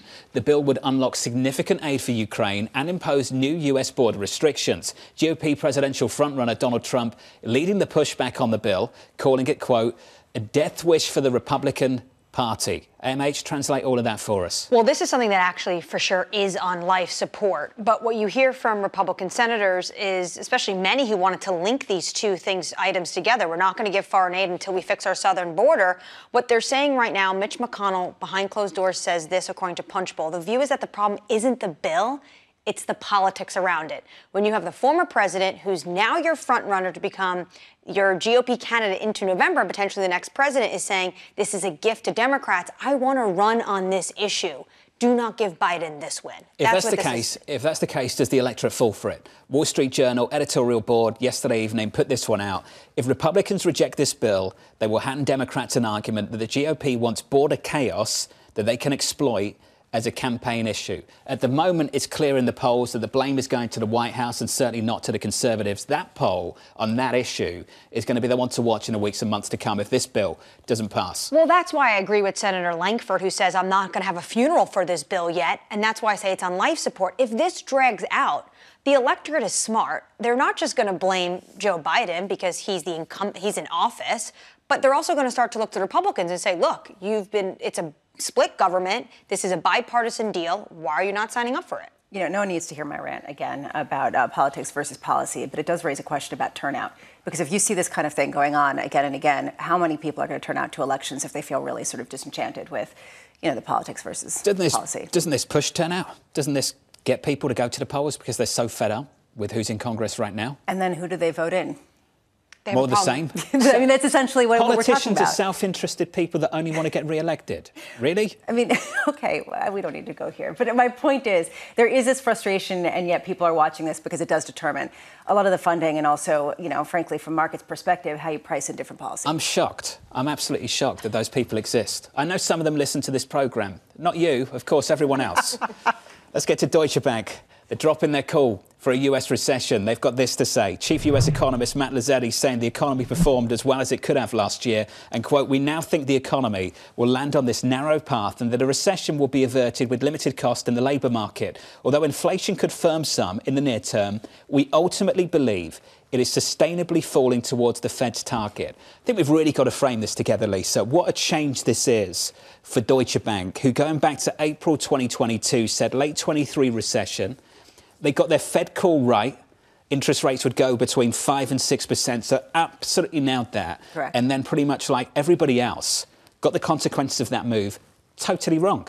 Thought we'd have to see pain in the labour market. Unemployment's below 4% for 2 years. Thought we'd have to see that pain to get inflation back down towards 2%. And there is a hope we can achieve all these things without a recession. Now actually making that their base case, saying that unemployment will simply rise to 4.1% versus their expectation for a much more material increase in unemployment. This is sort of what you feel under the hood. And it raises this question, what does it do for policy rates? What they say is it means that the Fed can cut by 100 basis points. I believe it was 175 basis points before this. But longer term, and this is sort of the key, what does this mean about where the rate can be to keep the economy chugging along? It used to be 3% according to them. Now it's 3.5%, maybe even 4% over the longer term. To me, this is one of the key questions as people reassess the refinancing wall and exactly how sustainable some of these rates are. That would be a game changer for the stock market too. I would agree. You know, there's a real hope that we're going back to this old world pre-2020 and that we can get going again in the equity market.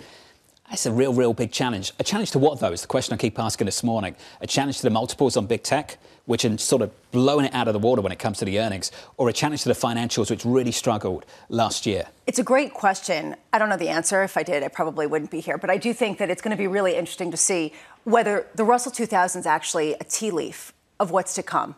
Because some of these businesses are ones that have not fully had to refinance, haven't really had to face the music, haven't had to divert cash away from their equity holders and put it toward their debt holders as they reassess a new platform.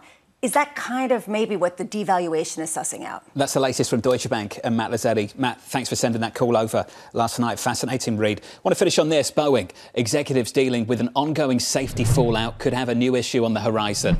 Labour talks. Boeing's largest union set to demand a 40% pay increase over the 3 or 4 years, hoping to capitalise on a resurgent US labour movement, short supply of aerospace workers and pressure on Boeing to stabilise work at its factories. The union warning of potential strikes in order to get their wish. AMH, more bad news for this company potentially. How can they deal with this on top of everything else? And the union is saying, you know, we don't take striking lightly, but we're willing to do it. So it seems that they have a lot of leverage right now in this moment because Boeing is dealing with just a plethora of issues. After UAW, we did ask the question, is this a sign of the times, a new era, regime of labour power, or just the sort of dying embers of the story coming out of the pandemic? Which one is it? A lot of people were saying it was probably the latter, dying embers. I would just point to UPS earnings and the fact that they came out and announced cuts, pretty significant cuts after some of their labour negotiations. Again, a real question of exactly how this is going to shake out. It's weird to compare the data with the anecdotes, right? Yes. And some of the examples you're seeing from corporate America. We saw cuts, I think, from Estee Lauder as well yesterday, coming off the back of just a blowout jobs report on Friday. It's been example after example over the last few weeks of companies not hiring but firing. And you see this in the tech space as well. I was actually reading about this yesterday, and they were talking about the churn underneath the labour market. How much of this is normal, seasonal, and how much this is people reallocating workers to other areas. But it does raise a question about the headline numbers. Let's turn back to the market. Equity futures just a little bit softer. Yields basically unchanged in the Treasury market after recording their biggest two-day decline in months. Federated's Deborah Cunningham writing this. Investing in the front end of the curve improved last month as markets pushed out forecasts for a March rate cut. Trades are now more in line with our view of 75 basis points of cuts this year, having us find more value along the curve than when Fed futures called for upwards of 6 rate cuts. Deborah, I'm pleased to say, joined us now for more. Deborah, let's get into the March meeting. A lot of people pouring freezing cold water over it, but this one could still be interesting, and I know you're focused on it too. There's going to be a big conversation about the balance sheet and maybe winding down QT. What are you expecting from the Federal Reserve in a few months' time? Well, I think there will be more details on how the QT process goes forward for the rest of 2024 and, into 2025. So I think that will be the focus of the meeting.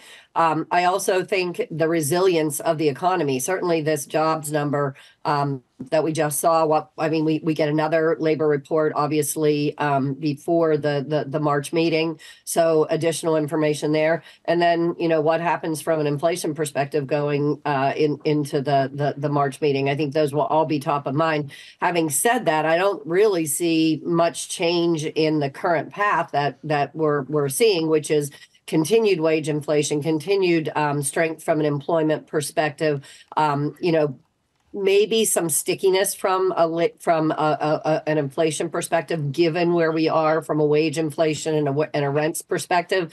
What you were just talking about from a union and the UAW settlement earlier this year or last year, what's going on with Boeing now.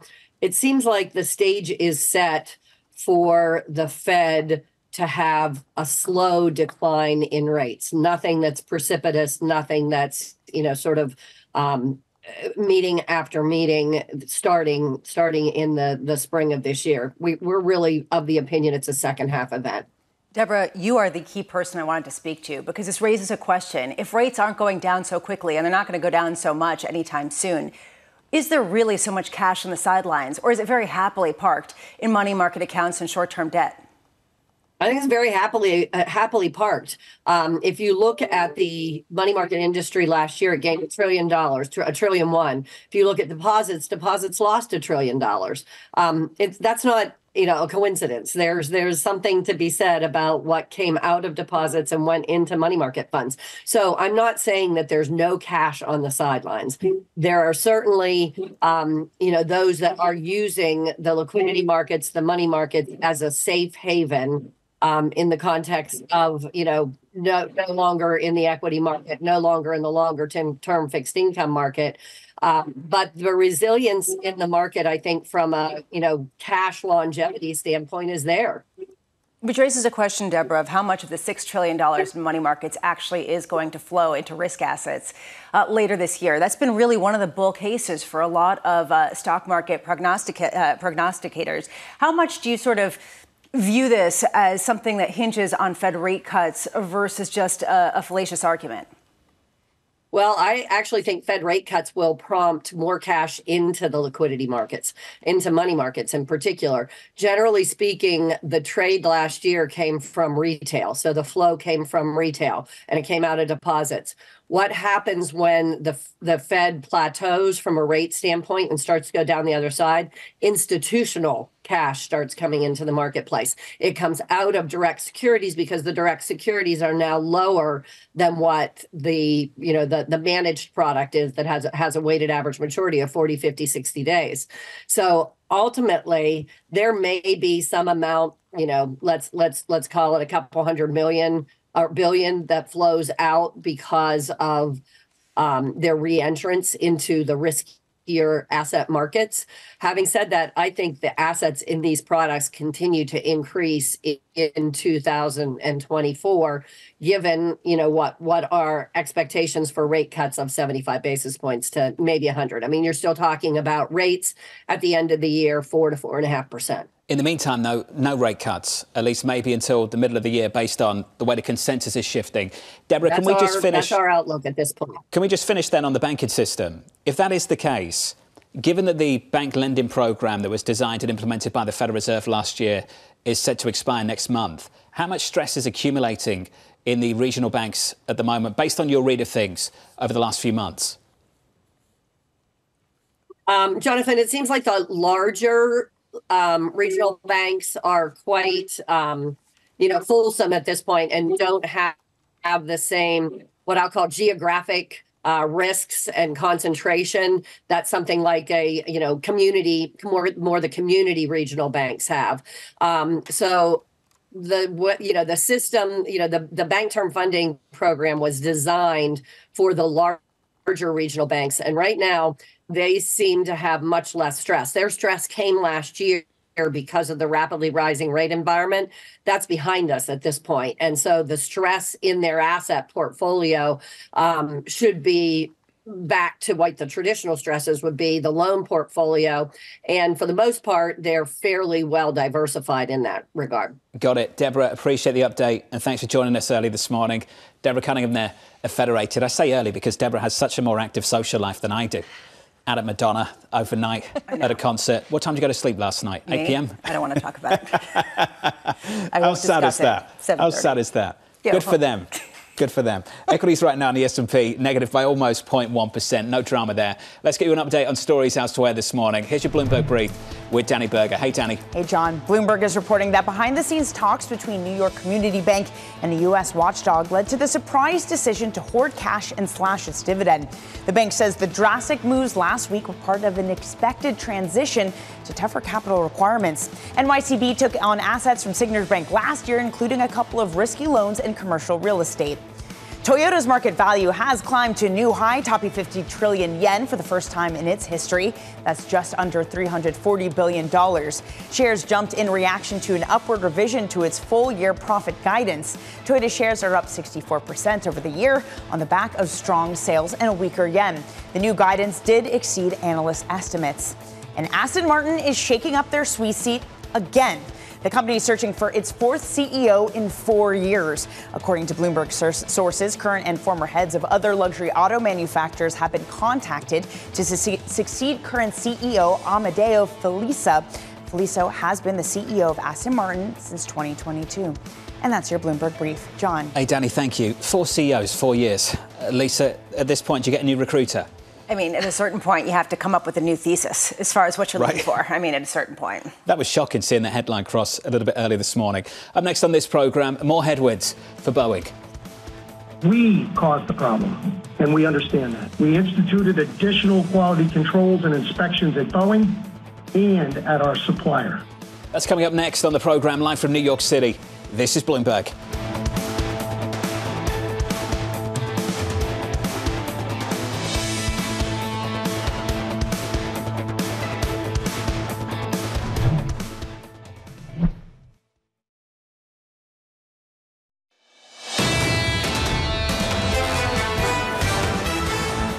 Equities on the S&P 500 futures just a touch negative. We're down by 0.04%. If you want to move her, check out shares of Hertz this morning in the pre-market, down here by 7%, Bramo. Numbers out in the last hour. Reporting bigger than expected losses. Why? Because of electric vehicles. Talking about offloading 20,000 Tesla EVs. It's about a third of its fleet. And talking about how expensive it was to repair them.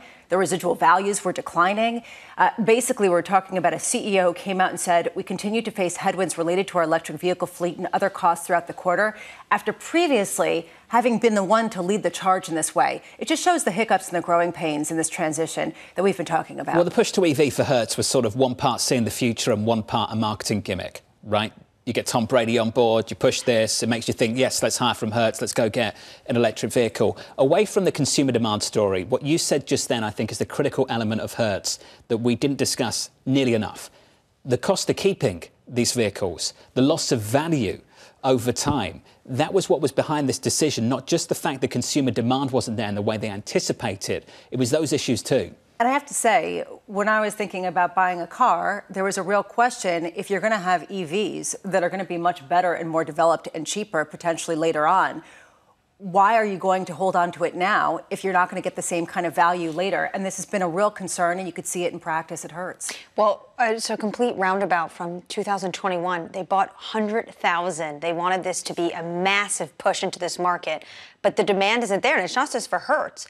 You have a number of dealers writing to the Biden administration saying, you need to slow down on this ambitious plan for the electric vehicle grid of the United States because the demand isn't there. There's a lot of range anxiety. The cost is an issue. And we're seeing the fallout, really, of potentially moving too fast on the transition. Well, Secretary Kerry, what did he say? That the range anxiety was a consequence of a misinformation campaign. Range anxiety sounds like something that happens to a dog. I know. Look at GM. You talked about some of the dealerships. The dealerships writing to GM and to Mary Barra and basically saying we want the hybrids. Caught up with Mary Barra last week, and what did Mary talk about? Hybrids. Hybrids. Like, that's a big change for GM. They didn't want to go in that direction again. There's a reality check. Question is, is it just a bump in the road or does it change the course of the road? A lot of people are saying it's a bump in the road, but it's really going to slow things down. Excuse the pun. Hertz is down by 6.9% in the pre-market. I'm proud of it. You should be. Under surveillance this morning, more headwinds for Boeing.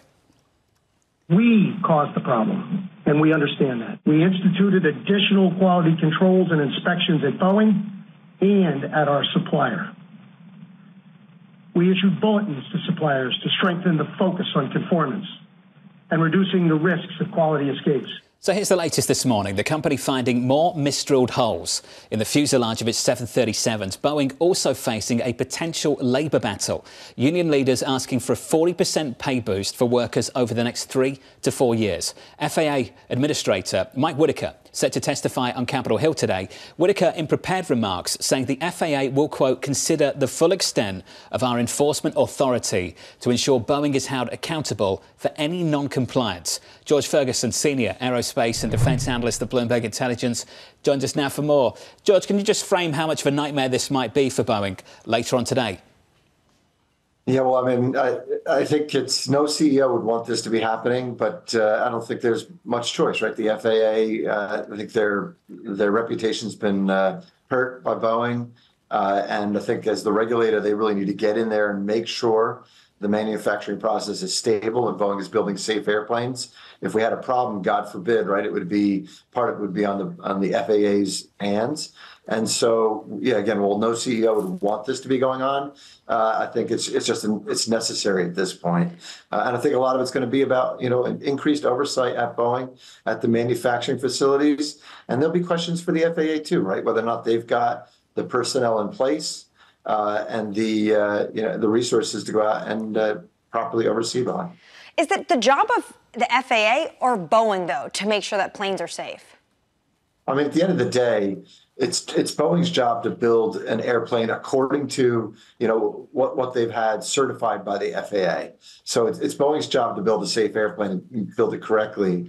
But it is the FAA's responsibility to oversee that process, right? And so there needs to be appropriate controls in place and inspections in place so they can feel satisfied that the work is being done according to their authorizations. George, we were talking about some of the labor issues and the potential for a strike, and I wonder how much this is just yet another problem and how much this is front and central to the problems. How much is Boeing's issue a workforce problem with respect to morale, with respect to retention, with respect to just full staffing? A lot of it is workforce. I mean, everyone I talk to in the industry talks about the turnover we had during the pandemic and the difficulty getting workers even now. And so, look, the unions are going to have plenty of leverage here. The workforce still seems, or at least the U.S. workforce still seems like there's shortages in some areas. So I'd expect them to get a nice pay package. But again, I think the primary challenge here is the turnover has really depleted the amount of experience on the line, and they need to be able to retain that experience. So they can build airplanes well.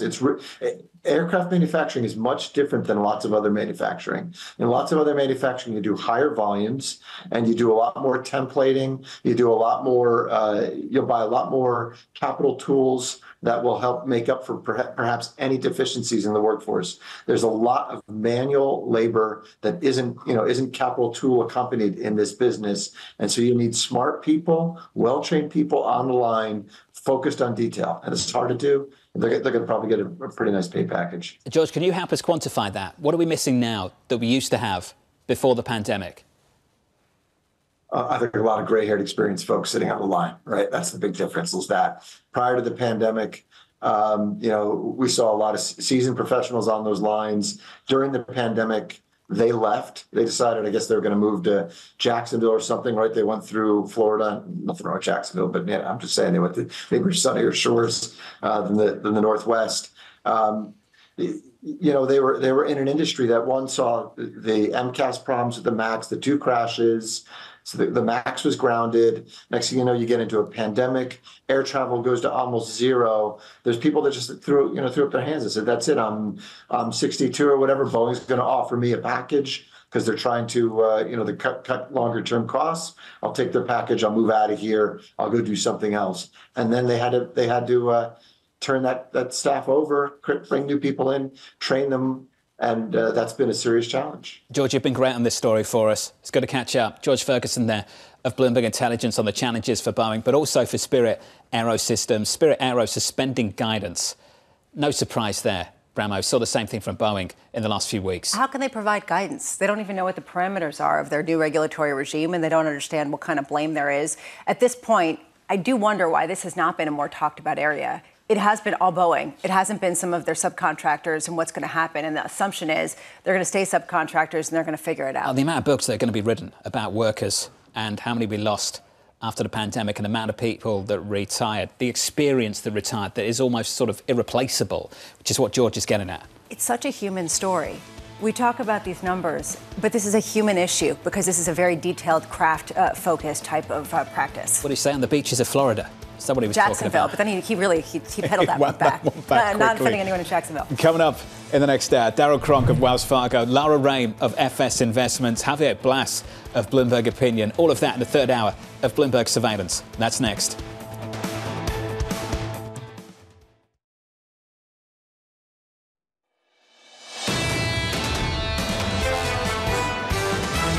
This market is extremely powerful to the upside. What we're going to see here is a broadening out in quality growth. What happens from here is a broadening to other areas of the market that aren't necessarily as risky as we think. When we think about a broadening out, we think that there's an opportunity here for small cap to catch up. This market is ready to rotate and wants to rotate. This is Bloomberg Surveillance with Jonathan Ferro, Lisa Abramowicz, and Annmarie Hordern. Then there's a group of investors that want it to rotate at some point in the near term. From New York City this morning, good morning. For our audience worldwide, this is Bloomberg Surveillance alongside Lisa Abramowicz together with Annmarie Hordern. I'm Jonathan Ferro. Your equity market on the S&P 500, almost unchanged. All that talk about rotation, improving breadth, going away from big tech and going elsewhere. Let's do the year-to-date scores. Year-to-date, the equal weight is down on the year.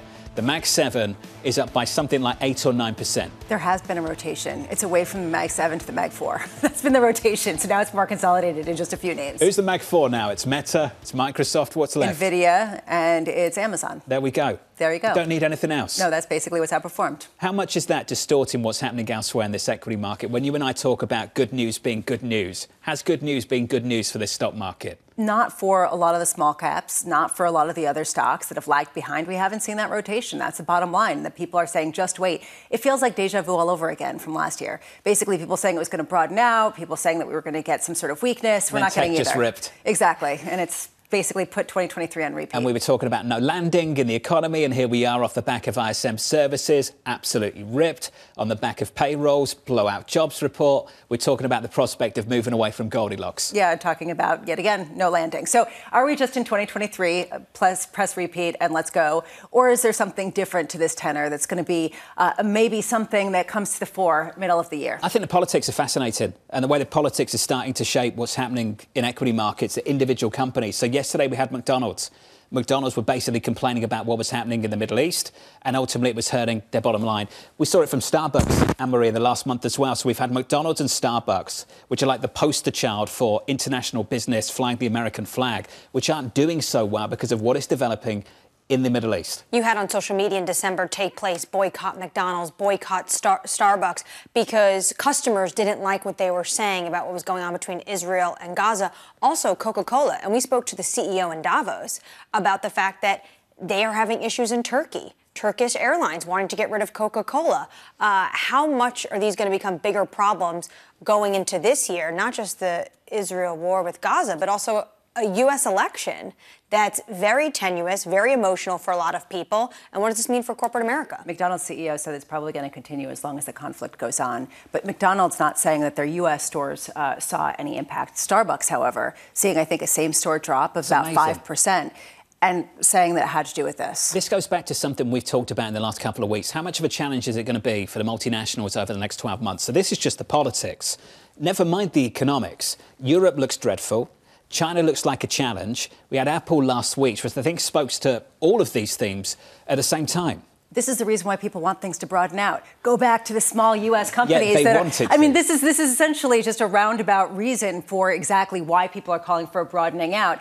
But really what it is just it's confusion for all the stocks except for the Mag 4, Mag 2. Let's see how long it takes before we have a Mag 1, NVIDIA, as Michael Wilson was talking about. And, that's the only thing that kind of consistently works. The whole market standing on the shoulders of NVIDIA. 100%. For 2024, maybe. Equities right now on the S&P 500, totally unchanged. Adjustment in the bond market, we'll discuss that in a moment. In the bond market over the previous 2 days, a move of more than 20 basis points, almost 30 basis points higher at the front end of the curve. On a 10-year, further out along the curve, the 10-year almost unchanged at 4.15, 4.14.81. The dollar just a touch stronger, euro weaker, 107.37 on that currency pair. Coming up this hour, Darryl Cronk of Wells Fargo delivering a reality check for markets. Laura Raim of FS Investments on her surgical rate cut call. And Bloomberg's Javier Balas on big oil's hot streak. All of that still to come. We begin with our top story. Stocks inching back from all-time highs as Wall Street rethinks rate cut bets. Darryl Cronk of Wells Fargo saying this. Recent data only further confirms our belief that the first rate cut would come in June or later. The market is still overly optimistic on the number of cuts and when they start. Our view is 3 rate cuts this year, starting in the second half. Darryl, I'm pleased to say, is around the table. Morning, Darryl. Good morning, John. Let's get straight into it and talk about those rate cut calls. We have started to see an adjustment at the front end of the yield curve. 2-year yields pushing higher. How much of an adjustment do you think we need to see in the stock market?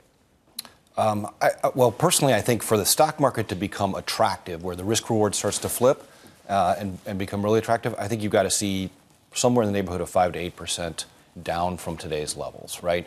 And it's not unusual at all to get those 2 to 3, 8 to 10% corrections intra-year. So I think that's entirely possible. Remember, let me just spin you back for context here. This time last year, the consensus was 85% of economists said we were heading to a recession, and the Fed funds futures curve had 3 interest rate cuts priced in for the back half of 2023. We know those never happened, obviously. Here we sit today. The consensus is this: soft landing, 4 to 5 rate cuts, 10 to 12% earnings growth, and we've slayed the inflation beast. It's not a problem anymore, right? My bet is when we spin forward 12 months and look backwards, that consensus is wrong on a number of those accounts. A repeat of last year? I think a repeat in the sense of the Fed just can't give you what the markets want the Fed to give you, right? Which is what if you describe this year to date, it's been pretty boring so far. I mean, the equity markets have drifted a little bit higher. VIX is still low. Gold has not been an issue. Oil prices have not been an issue. It's just been rates, right? We're repricing rates to back out some of those cuts. So I think you've got to see, for us in 2024, you've got to see 3 things happen. If inflation was all the rage in 23, this year it's the labor market, and that in the linchpin to consumer spending. It's earnings, which we need to probably talk about because they're not as good as what I think people think they are. And then it's what the Fed does. Those 3 things are what will determine the path for 2024. Why not just buy NVIDIA? Well, it's 30 to 35 times sales, right? Look, I mean, you're correct, and you're exactly right, Lisa, that it's narrowing. I pulled the numbers last night, right? We've had 6 of the 7 Mag 7 report, right? NVIDIA is the only one left here on February 21st. If you look at sales growth and earnings growth, the whole S&P is running about 4.5% sales growth and just under 2% earnings growth. If I take the Mag 7, 14% sales growth, and their margins have expanded 750 basis points year over year on this quarter. If I look at the other 493 stocks, I'm getting a paltry 2% sales growth, and margins have contracted by 110 to 120 basis points. So underneath the surface, that durability of demand, hence the reason maybe this idea that breadth is not widening out, people are not finding the value there to widen it out. So can you walk us through kind of how you see the calendar evolving? If you think people are getting it wrong, consensus is wrong, and we're talking about a soft landing and a Fed that's going to be cutting rates and inflation is going to be coming down, where does everybody have it wrong? Is it inflation coming down? Is it the Fed cutting rates? Or is it the degree of weakness that will hit suddenly? If I were to stack rank that, I would say it's probably the Fed wrong, inflation next, and then the weakness after that, right? In that sequential order. The reality is, I think the consensus has moved so hard to just We've won the war, we've won the battle. And yet, if I look at, you all know that the yield curve remains deeply inverted, right? If I take the 6-month to 10-year, it's 110 basis points inverted. If I take leading economic indicators, which we used to pay attention to, we're 18 months in a row in negative territory, right? That just doesn't happen. In fact, it hasn't happened since 1951. If I look at ISM manufacturing, which, by the way, surprised by 2 points to the upside last week, but now is still 15 months into contraction territory below 50, right? And again, it's not to be bearish or negative per se, but it's to balance the conversation out here. I think the markets have gotten tipped a little too far to this kind of euphoria and optimism that everything is good and we've won all the wars. What's happening with margins? Can we talk about that a little bit? Just got another headline crossed in the Bloomberg. I can share it with you. DocuSign, more job cuts. 6% of the workforce set to go yesterday, Estee Lauder, 3 to 5% of the workforce. Lisa was talking about UPS in the last week. UPS, 14% of about 85,000 management jobs are getting cut. Are we in that period of the cycle, that phase of the cycle, where we're starting to try and protect margins, where we're starting to really attack costs? Yeah, I mean, you see it in the corporate earnings reports. And believe it or not, what people miss on this is it's right on time. It is exactly on time from a historical standpoint. Now, you have to calibrate based off of how much liquidity is in the engine. But if you go back all the way to the 1950s and you take every period of economic slowdown, on average, labor weakens 23 months after the first Fed rate hike. Okay? So 23 months from March of 2022 puts you where? February 23, right? You're just on pace right now to start seeing that weakness happen. So let's acknowledge blowout, non-farm payrolls report on Friday. We'll take it all day long. But I would be looking at the months coming forward, because I think you'll start to see the unemployment rate drift up. You'll start to see some of these corporate layoffs that are companies defending their margin line because they don't have the pricing power in the sales line anymore. And so they've got to make an earnings number, which is why we think 10 to 12% earnings growth for 2024 is just still too high. Do I want to play the recovery to the downturn we haven't had yet?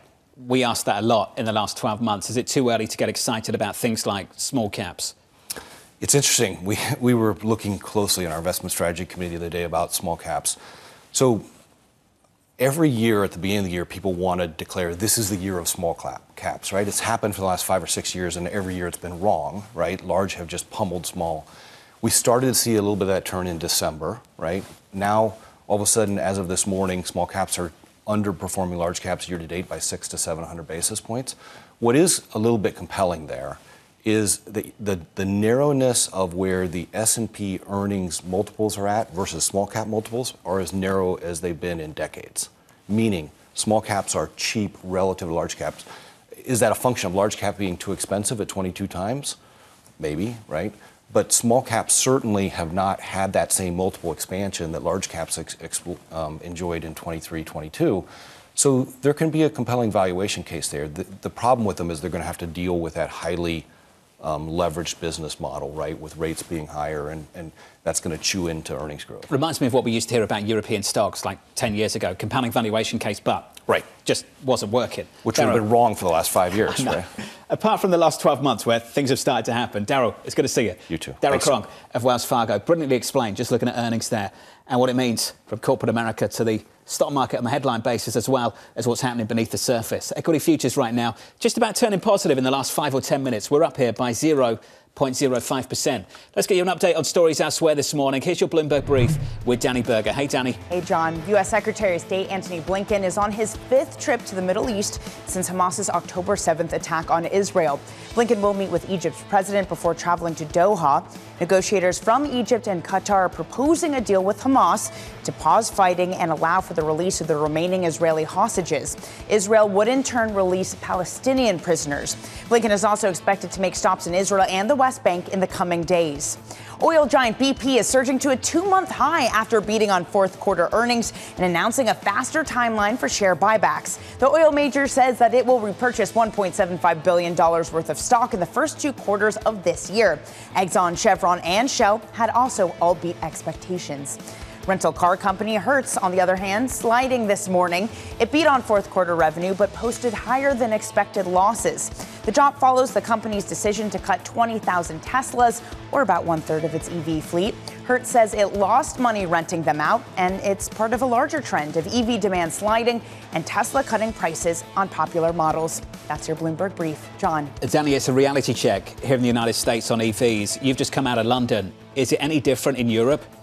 John, you know what it is? It's the charging infrastructure. I myself have rented a Tesla from a rental car company. I can drive up and down the UK and have no problem finding one of those hyperspeed charging stations. It's about that. It's about prices, yes, I know, but also the infrastructure just isn't here. Interesting, Danny. Appreciate it. Annmarie, it's so true. This conversation we're having in America at American auto manufacturers is so different to the European experience of the last 12 months. Absolutely, also different culturally.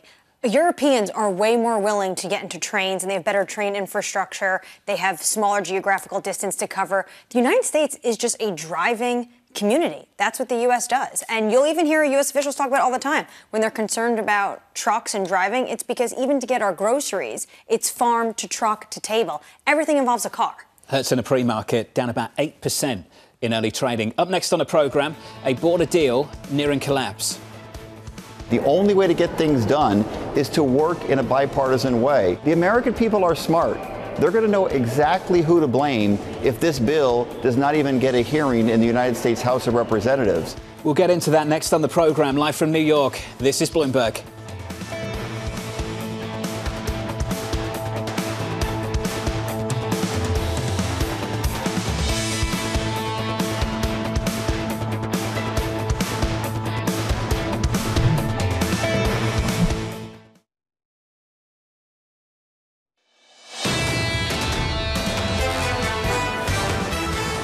Live from New York City, equities here just about positive, turning positive by 0.1%, 1 hour 13 minutes away from the opening bell.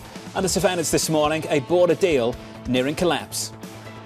Ability of Congress to pass any kind of border security or immigration reform has been a point of great frustration. It's very self-defeating that we've been able to do it. The only way to get things done is to work in a bipartisan way. That's what this bill represents. The American people are smart. They're going to know exactly who to blame if this bill does not even get a hearing in the United States House of Representatives. So here's the latest. GOP support crumbling for a deal to impose new U.S. border restrictions and unlock Ukraine aid. GOP frontrunner Donald Trump opposing the deal, saying it's, quote, a great gift to the Democrats and a death wish for the Republican Party. Bloomberg's Michael Shepard joins us now for more. Mike, let's get into it. Opinion in the Wall Street Journal from the editorial board. If Republicans reject this bill, they will hand Democrats an argument that the GOP wants border chaos that they can exploit as a campaign issue. If this bill doesn't go through, who wins the blame game? Well, it's hard to say, and voters will get to decide that, John. It is so interesting to see how this plays out because there are so many other elements tied to it, including aid for Israel, aid to Ukraine, not to mention the really chaotic situation that we're seeing unfold on the border every day. For President Joe Biden, who's seeking re-election, and Democrats who are trying to preserve and maybe make some inroads, their gains in Congress and maybe make some inroads in the House, on one level, you could point to that they are Republicans, that is, that Republicans have failed to follow through on what they had actually wanted. They wanted a deal, a negotiation like this that would allow them to once and for all solve the border, and now they're backing away. On the other hand, though, the headlines in the polls do not favor Biden and Democrats. In our most recent Bloomberg Morning Consult poll, it was President Joe Biden who, among all politicians in Washington and elsewhere, drew the most blame among those surveyed. Mike, if this continues to drag on, and it looks like it's going to, the Republicans want to drag these talks on when it comes to immigration. You mentioned aid to Israel and aid to Ukraine. Last night, the White House said the president would veto a standalone Israel bill. At some point, is he going to have to come around to that? Well, that's a good question. And that is one that our teams have been asking. What about Ukraine? What about Israel? At what point will they have to break off those two elements of this big border package, which totals $118 billion? A big chunk of that, $60 billion, for example, would go to Ukraine. Now, for the president, the clock is ticking when it comes to Ukraine, on the border as well. What he has to do is he has to measure whether he has any kind of political leverage with Republicans right now.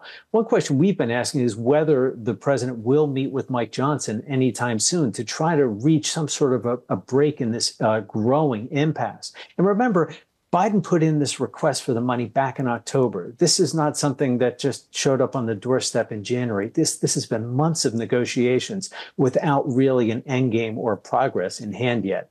And who was responsible for linking them together? Because a lot of people are saying it's the president who linked this supplemental together. But wasn't it because he was goaded by Republicans who refused to give foreign aid money when there was no aid for the southern border?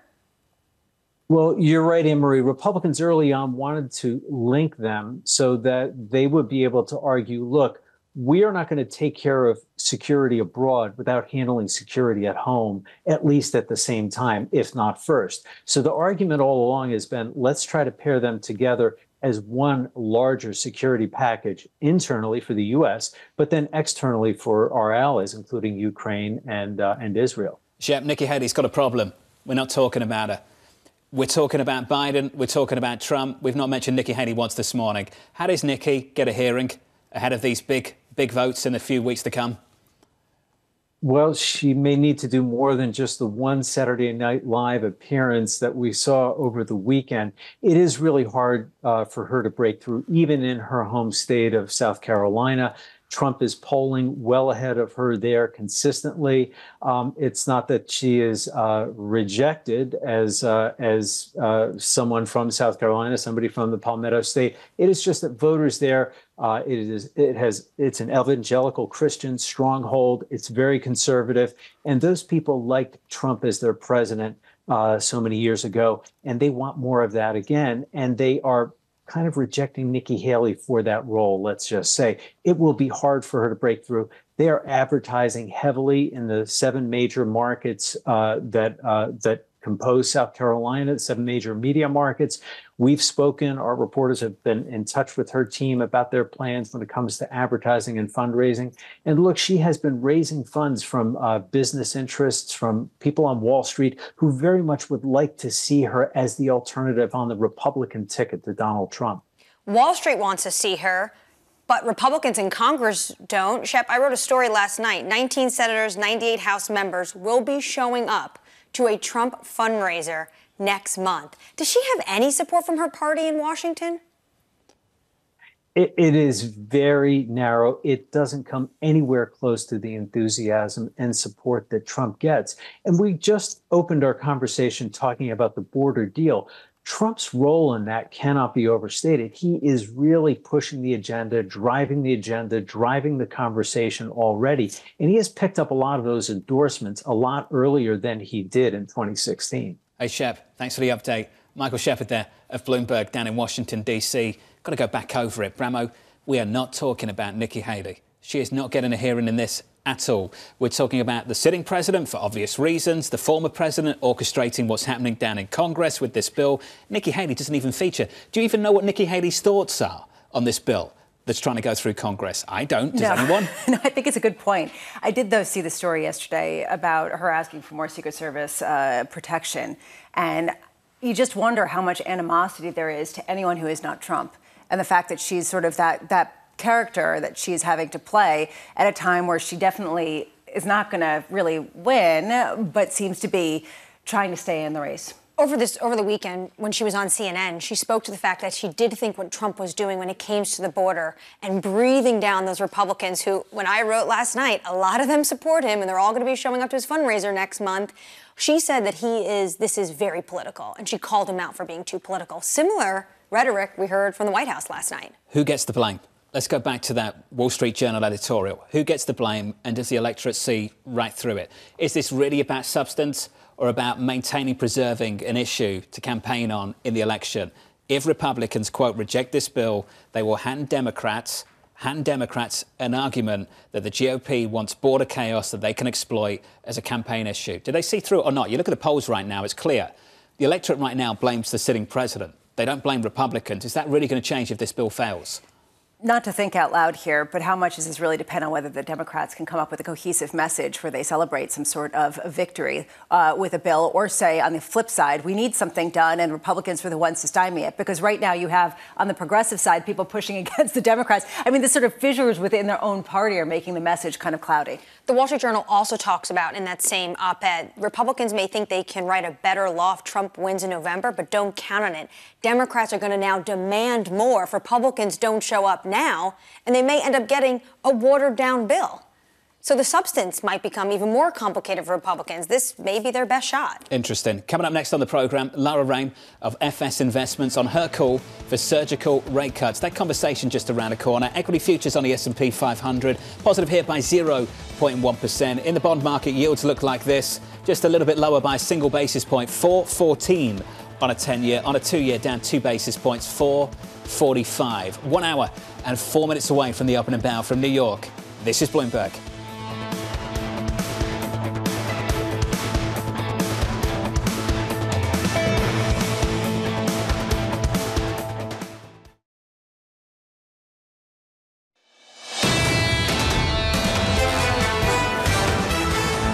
Lisa in the commercial break, an official review of Goldilocks the fairy tale. What did you say? Goldilocks is a brat? I thought we were going to keep this in the break. Okay, no, I just think people need to know how entertaining you are in the commercial break. Your bedtime stories to the kids must be... Well, the people that adore Bramo already, you would love her so much more if we had a live cam in the commercial break. I just think that Goldilocks is kind of a brat. She steals their food. She sleeps in her bed. Let's move on. Is this criticism of the fairy tale or people on Wall Street who are looking for a soft landing, that Goldilocks inflation growth mix? I was really just talking about the fairy tale. Okay, just but you breaking could make that analogy, right, but good. somebody else can do that, not me. Let's turn to financial markets. We'll move on. Equities on the S&P. Positive here by 0.1%, up by 0.2% on the Nasdaq 100. Just a little bit firmer here, higher going into the open, about 60 minutes away. In the bond market, a reassessment of yields in the last couple of days, repricing them higher. This morning, a little bit lower, down 2 basis points, 4.4515 on a 2-year. On a 10-year, down a single basis point, 4.1462. And just to finish off on foreign exchange, the euro negative by, let's call it 0.1%, 107.31. You mentioned Steve Englander of Standard Chartered, just talking about why this dollar strength is persisting. HSBC on the same page. Saying the bar is pretty high now for there to be some sort of shift on the Federal Reserve. And if they are going to prolong the rate cutting cycle, well, it kind of speaks to that divergence people were talking about earlier with the ECB maybe cutting first. You need offsetting data to accumulate, according to the likes of Steve Englander at Standard Chartered. And right now, the data is accumulating in the other direction. Where are we on the surprise index now? Just a series of positive surprises in America, just relative to where expectations were. It's actually the most positive that it's been going back to November. And it's going in the wrong direction. And that's part of the problem, is that people are saying we expect a deceleration. And they've been wrong, and they've had to upgrade once again, which brings us back to the same story we were talking about like last 12 February. months ago. Exactly. Yes, it's amazing. It's amazing. Just shocking. On repeat. Under surveillance this morning, here's some top stories for you. Number one, bets growing. The Chinese government will backstop the country's stock rout. President Xi Jinping expected to meet with regulators as soon as today to discuss options, with nearly $7 trillion being wiped out of equities in Hong Kong and China since 2021. The news lifting China's benchmark index to its best day since 2022. Foreign inflows also surging, adding $1.7 billion today, the most this year. We've heard plenty of talk. Time to see action now, isn't it? Or is it? We heard from Damian Sassower that it's an uninvestable market, but it's a tradable market. So you trade this, and then you get out before the reality sits in. I mean, how much is that really what we're seeing in the market? Because there would have to be such a package unveiled to create some sort of sustainable rally that essentially people are just like, oh, we can buy the news. What's the quote that's attributed to the great investor Mike Platt of Bluecrest? He said something like, an investment is a trade gone wrong, or something like that. Do you remember that? That's brilliant. I didn't know that. That's fantastic. An investment is a trade gone wrong. There's plenty of investments that were trades that have gone wrong. Let's move stories. The US striking 2 more Houthi sea drones in Yemen as the militant group's Red Sea attacks continue. Military officials saying they determined the explosive devices to be a, quote, imminent threat to US Navy ships and merchant vessels. These strikes coming after Houthi rebels claimed responsibility for 2 more Red Sea ship attacks. Annmarie, these attacks continue. They do continue, and the shipping industry is warning for anyone to be careful about the collateral damage if you're going to go through the Red Sea or the Gulf of Aden. So what this does show is that even though the U.S. has retaliated and deterred or degraded some of the Houthi capability, it hasn't stopped them, which is what the president actually said. What was different about the strikes that took place Friday evening? Did you notice almost immediately after the market close, which you'd have to sense was deliberate? It was like 4 p.m. headlines start dropping. What was different about that than what we've seen over the last few weeks, the last month? Well, when you're going after the Houthis, they're trying to degrade the missiles that they're firing into these vessels. The strike that we saw on Friday was in response to those 3 service members that were killed, and that was to these facilities that Iranian-backed proxies use in Syria and in Iraq. And what we've heard from the administration is it's not going to be an open-ended military campaign, but they also said it's going to be sustained, meaning we will see some more. I'm just focused on the internet traffic. I mean, I'm serious because Norman Rule was talking about this yesterday. And then the Houthis put out on their Telegram channel a map and pictures of the internet cables, and they account for about 17% of the global internet traffic. I'm really trying to do a deep dive into these internet cables. Literally. They have the willingness. Do they have the ability? Yeah, that's a good question. Do they have the ability? It's a good question, but I think it's something the U.S. is definitely concerned with, especially those cables that are under Egypt, which also Egypt gets paid a lot of money for. That's the latest on that front. Here's the latest over on the West Coast in California.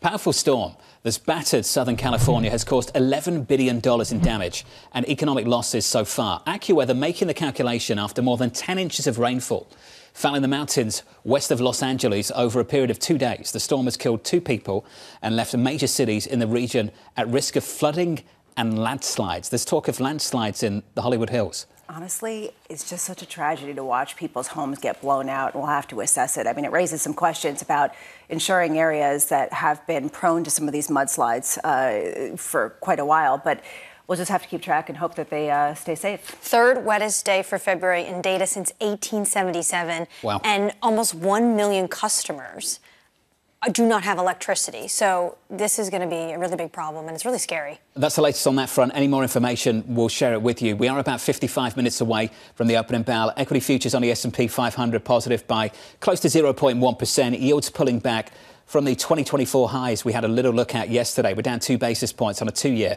at 4.45. Chicago Fed President Austin Goolsbee telling Bloomberg's Michael McKee he's not willing to rule out a March rate cut. Later today, we'll hear from the Fed's Mester, Kashgari, Collins, Harker. All of them still to come. Lara Raim, chief U.S. economist at FF Investments, saying this: it is incredible how long it has taken the market to let go of hopes for a March rate cut. My expectation is that we get 2 to 3 rate cuts in the second half of this year.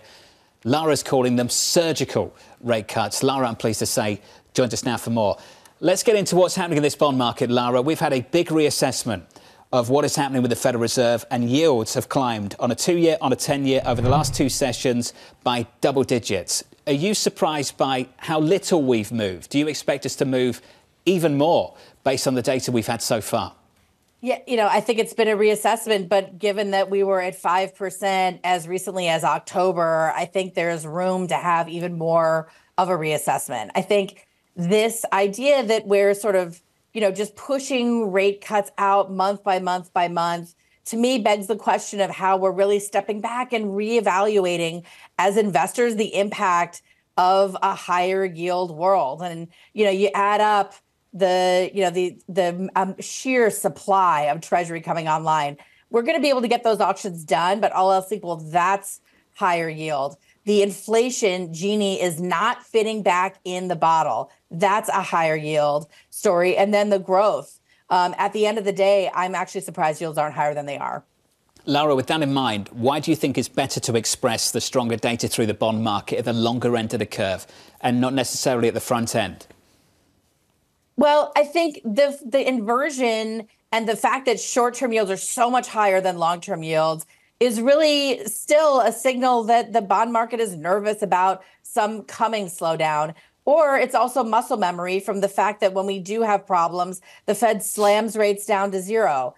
I think the Fed is in a place, maybe a good place, it hasn't been in for a long time. If the economy slows more than sort of a Goldilocks landing, and I agree with Lisa, that phrase is feeling overused at this point, the Fed has room to cut rates maybe a little bit more. But these 6 rate cut forecasts, to me, it need to come with some more significant economic slowdown, which wouldn't be great for equities. Laura, you were talking about higher yields ahead, particularly in the long end. How much higher could you foresee at a time where a lot of people think we're kind of range bound for the foreseeable future?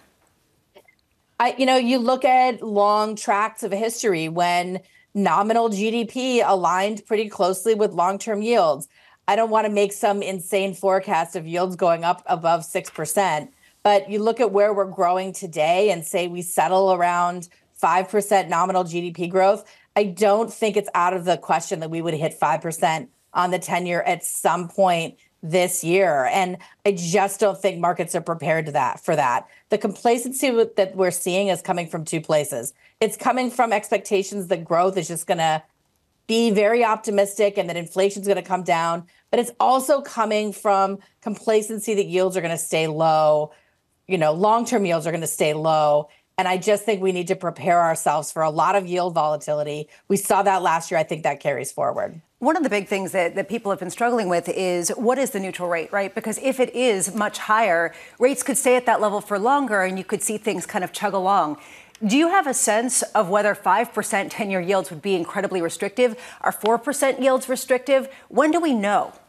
This is something that I have debated heavily because to a large degree, we can't measure the neutral rate. And if you look back at history, we've never actually sat at a neutral rate for any length of time. The Fed's always in very restrictive territory or always in accommodative territory. We don't tend to just hang out around 2.5% to 3.5% Fed funds rate. So I think, every Fed cycle starts because we've had a shock, either, a very strong growth shock or a very weak shock. And today we're still carrying the momentum from a very strong shock. So I think it could be another 6 quarters before we really get a sense of where we are. And in the meantime, wage pressure, inflation pressure, it's all creeping higher again. So Lara, last year, I remember our conversation, you said inflation may not make the last mile. That's what you said last year. Here we are, you still seem to believe that's the case. We could sense with Chairman Powell in the news conference last week, he wasn't quite comfortable to say on behalf of the whole committee that they had greater confidence that we were indeed heading back towards 2% and they want to see more data. More of the same, perhaps. Not better, just more good data. He was concerned that perhaps the improvement we've seen over the last 6 months might have been down to one-off factors. Not his base case, but the concern exists. Clear to me that you may think it is actually down to one-off factors. What is it about the last 6 months that you see not repeatable in the next 6 months? Getting from, 6% to 3%, I think has been a lot easier. I've been sort of using that analogy of like a long road trip with a bunch of kids in the back of the car. If a couple of them start acting up, it makes the whole trip really difficult. And I think we're starting to see them act up again. And we've just, I think, had a nice period where a short period where we were seeing, the energy, the goods prices, and progress on services moving together. But services is starting to creep higher. I think goods deflation may have run its course. And I think energy is very open to geopolitical risk. There are growing, I think, influences that are going to cause a couple of the kids to throw tantrums in the next 6 months Lara, of the journey. Who are the kids in the back of the car? Name them. Fed officials, a handful of them? Or is this market participants? I think the kids are what's driving inflation higher. It's, the shipping costs creeping higher. It's services wages creeping higher. It's coming from the fact that food prices are still, I think, too high for consumer comfort. It's coming from a lot of places now. Lara Raim, thank you. Lara of FS Investments. That was brilliant, Bramo. Okay, so the Fed is the McDonald's that you stop at to try to feed the kids, to try to deal with the issue that is sort of making everyone angsty, but then it's not going to really work because the underlying issues are Chairman real. Powell is Ronald McDonald. Is this going into the newsletter? I don't know. This is so going into the newsletter, but these are it's actually a really good analogy. I'm going to play with this one. I'm going to go back over this interview after we get off air. Let's get you an update on stories elsewhere this morning. Here's your Bloomberg Brief with Danny Berger. Hey, Danny. Hey, John. Treasury Secretary Janet Yellen is set to testify on Capitol Hill this week.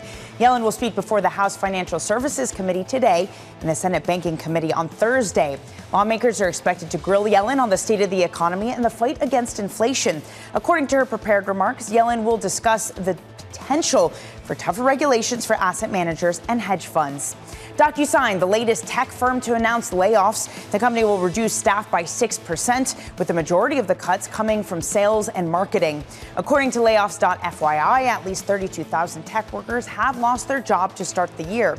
Cuts have come from the likes of Snap, Amazon, Salesforce, and Meta. Users of Apple's Vision Pro are discovering the pain of losing their passcode. The company is telling users they'll have to bring their devices back into the store or mail it to AppleCare customer support if the device is disabled after entering the passcode incorrectly too many times. The Vision Pro went on sale on Friday and is Apple's first major new hardware category in almost a decade. That's your Bloomberg Brief. John. Danny, thank you. Appreciate it. Up next on the program, big oil delivering upbeat earnings. It was a year of records for us. We had record global oil and gas production of 3.1 million barrels a day. So really strong performance in our business across the board allowed us to return a record $26 billion to shareholders, almost 10% of our market cap. That's coming up next, live from New York City this morning. Good morning to you all. Counting you down to the opening bell, 46 minutes away, with equity futures on the S&P 500 positive here by 0.1%. A beautiful New York City. You're watching Bloomberg TV.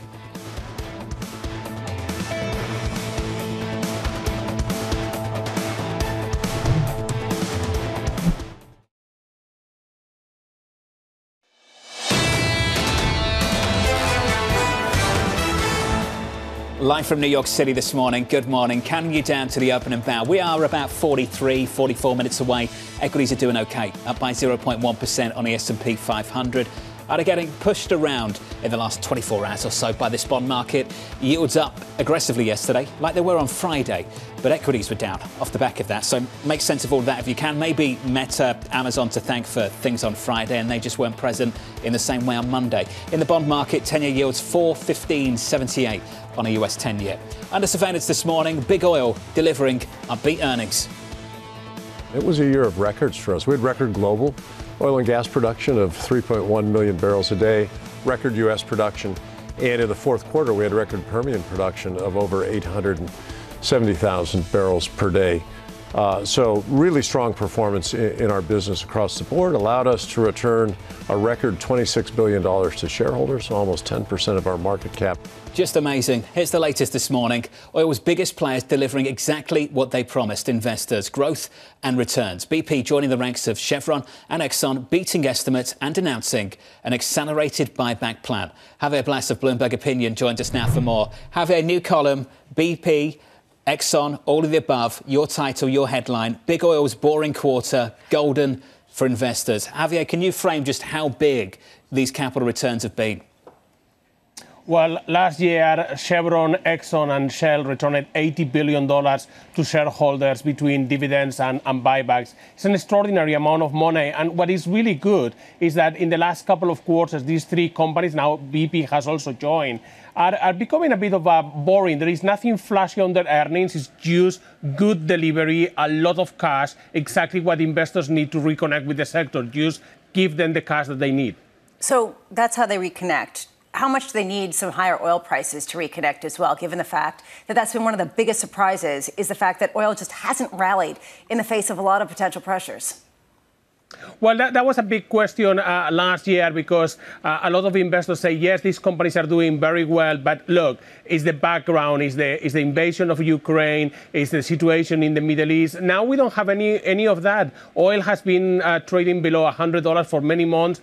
Natural gas prices are no longer at record highs here in Europe. Refining margins have come down to the ground. They are still elevated by historical standards, but they are not those record highs of last year. And still, big oil is performing. I think that one of the things that is very good is that companies are reining on capex, and they are also starting to reduce operational expenditures. They are making their balance sheet a lot stronger, and therefore they can perform in environments of oil prices which is still elevated, $75, $80 a barrel, but nothing like the $100 plus of the last couple of years. That's a fascinating point, Javier, which raises this question: how much can these shares rally just to catch up with valuations elsewhere on the basis of dividends and, as you put it, financial acumen, regardless of the price of oil? Well, that's a very important point. Probably we are seeing in terms of valuation as good as it gets. I mean, the big oil is not going to go back to the 90s and 2000 when investors really love it. It's going to be a sector that many investors will not touch, no matter how much money they are returning, and therefore the valuations are going to be always under challenge. But it has recovered, and there is now a sector that if you are an investor and look the return that they are offering, the yield that they are offering is a sector that every investor needs to consider. I feel like I was living the upside down world, Javier, last week when you have Exxon and Chevron talking about ramping up in the Permian, but Saudi Arabia deciding to ditch plans they've had to expand spare capacity. Do you see the U.S. becoming a bright spot that becomes even brighter? I think that it's going to remain brighter. I see more production coming from the United States. I will expect that the pace of growth in U.S. oil production is going to slow down from last year. But also, I said that last year and I got it wrong. The pace barely slowed down. I think even more interestingly, we are going to have more production growth probably coming from Canada this year. At the same time that we see more production coming from Brazil and from Guyana. It's just the whole of the American continent, a big bright spot for oil production, and then obviously the Saudis are challenged. We have hostilities once again overnight in the Red Sea, Javier, but oil fails to break out. How much lower do you think prices would be if we stripped out all the volatility we've been seeing over the past few months? I don't think that the Middle East has been a big factor right now on the valuation of oil prices. The market is at the moment completely ignore the geopolitical risk, and I don't think that there is much of a geopolitical risk applied right now to oil. So if everything is stopped in the Middle East right now, I don't see much of a downside for the market. Can we go $2 or $3 lower? Yes, but I think that the price at the moment is being driven by the fundamentals of supply and demand. And let's not forget the demand continues to look relatively good. I mean, yes, China is challenging, but all consider oil demand growth in 2024, 1 million, 1.2 million, 1.3 million barrels a day is a pretty good result for all what is happening in the world. Begs the question, Javier, why crude isn't higher then? So maybe we can finish there. Where does this comfort come from? Why are we able to ignore what's been developing in the Middle East for the last 3-4 months? You remember what happened in 2019 when Houthi militants were able to take out a big chunk of Saudi production. We're not seeing that play out in quite the same way this time around. But why do you think we are so comfortable with what's been playing out just in terms of crude prices? Perhaps complacency, because yes, the Houthis were able to knock down a lot of Saudi capacity for a few days, but then that production came remarkably quick to the market. So the market is effectively reassured. We have been crying wolf at any point. We can lose a lot of Middle East production. It has never happened, so the market just gets complacent. There is a lot of spare capacity in the Middle East, in the United Arab Emirates and Saudi Arabia, and at the same time, there is still a lot of production coming from the United States and Canada and Guyana and Brazil, and the market sees those barrels coming, and probably non-OPEC production is going to be more than enough in 2024 to meet all the incremental oil demand. Brent crude right now 78.53, WTI 73.32. Javier, great to catch up. We should do this much more often, sir. Javier Blaster of Bloomberg Opinion out of London today. Crude is positive by 0.7%, 78.53. WTI up 0.75% on crude right now, 73.31. We're about 40 minutes away from the opening bell. Lisa, lessons of this morning, takeaways. Your takeaway is Goldilocks is on life support. That's my takeaway, although I will say that I'm sure that I'm going to get a lot of hate mail from people who love Goldilocks and don't think that she's a brat. I do think, though, that there is a question of whether we're talking about no landing again and what that looks like. How much this talks about the potential for a hard landing later on, how much we're talking about just a higher neutral rate going forward. These are some of the debates that I think are the most heated right now. Yeah, I go back to Dan Morris of BNP Paribas in the last couple of hours, who said Goldilocks is just a fairy tale. Laura Raymer of FS Investment in the last 20 minutes suggesting that rates need to go higher, not at the front end, but further out along the curve, which I think folds into what we heard from Matt Lazzetti at Deutsche Bank, who suggested that maybe that neutral nominal rate is closer to 4 than it is to 3. Are we restrictive? Because right now we're seeing really strong growth. If it continues and we're not restrictive, that means that it's sustainable to have a 5% Fed funds rate and still see growth. Maybe it's a 4% Fed funds rate. Either way, it's a far cry from 0%. So let's finish the show exactly where we started. If Goldilocks is on life support, is that bill going through Congress dead on arrival. Everyone wants to say it is. Politico in the article this morning. What was the title of their note this morning? Everything's dead. Is everything dead? Well, I don't know. You have to look at also past bills and how long they took to get through. The bipartisan hard infrastructure took months to get through. Biden talked about that when he first came into office. It got through in November of 2021. The problem is the election is in November. The closer we get to the election, how hard is it going to be for Republicans to sign up for this bill? But to the Wall Street Journal's point this morning, their editorial board, if the Republicans don't do anything, the electorate is going to smarten up and say, it's not just Donald Trump that wants to make this an election issue, and they're gonna actually start to blame the Republicans for this. For the time being, is it convenient for both parties to drag this out, to leave this bill and just fight over it for the next couple of weeks? I do not think it's convenient for the Democrats. Biden is the incumbent president. Immigration is becoming a much more important issue. If you look at our polling, the economy people are starting to feel a little bit better about the economy, so they're starting to rank immigration as higher. Yeah. 65 and over, the economy and immigration neck and neck as top issues. Quickly becoming the biggest story in this country. Coming up tomorrow, don't miss this lineup, stacked lineup for you. Tony Dwyer of Canaccord Genuity, Jane Foley of Rabobank, Block co-founder Jim McKelvey, and Michael Nathanson of MoffettNathanson. All of that and a whole lot more from New York City this morning. Good morning. With about 34 minutes away until the opening bell, equity futures positive by 0.1%. From New York, this was Bloomberg Surveillance.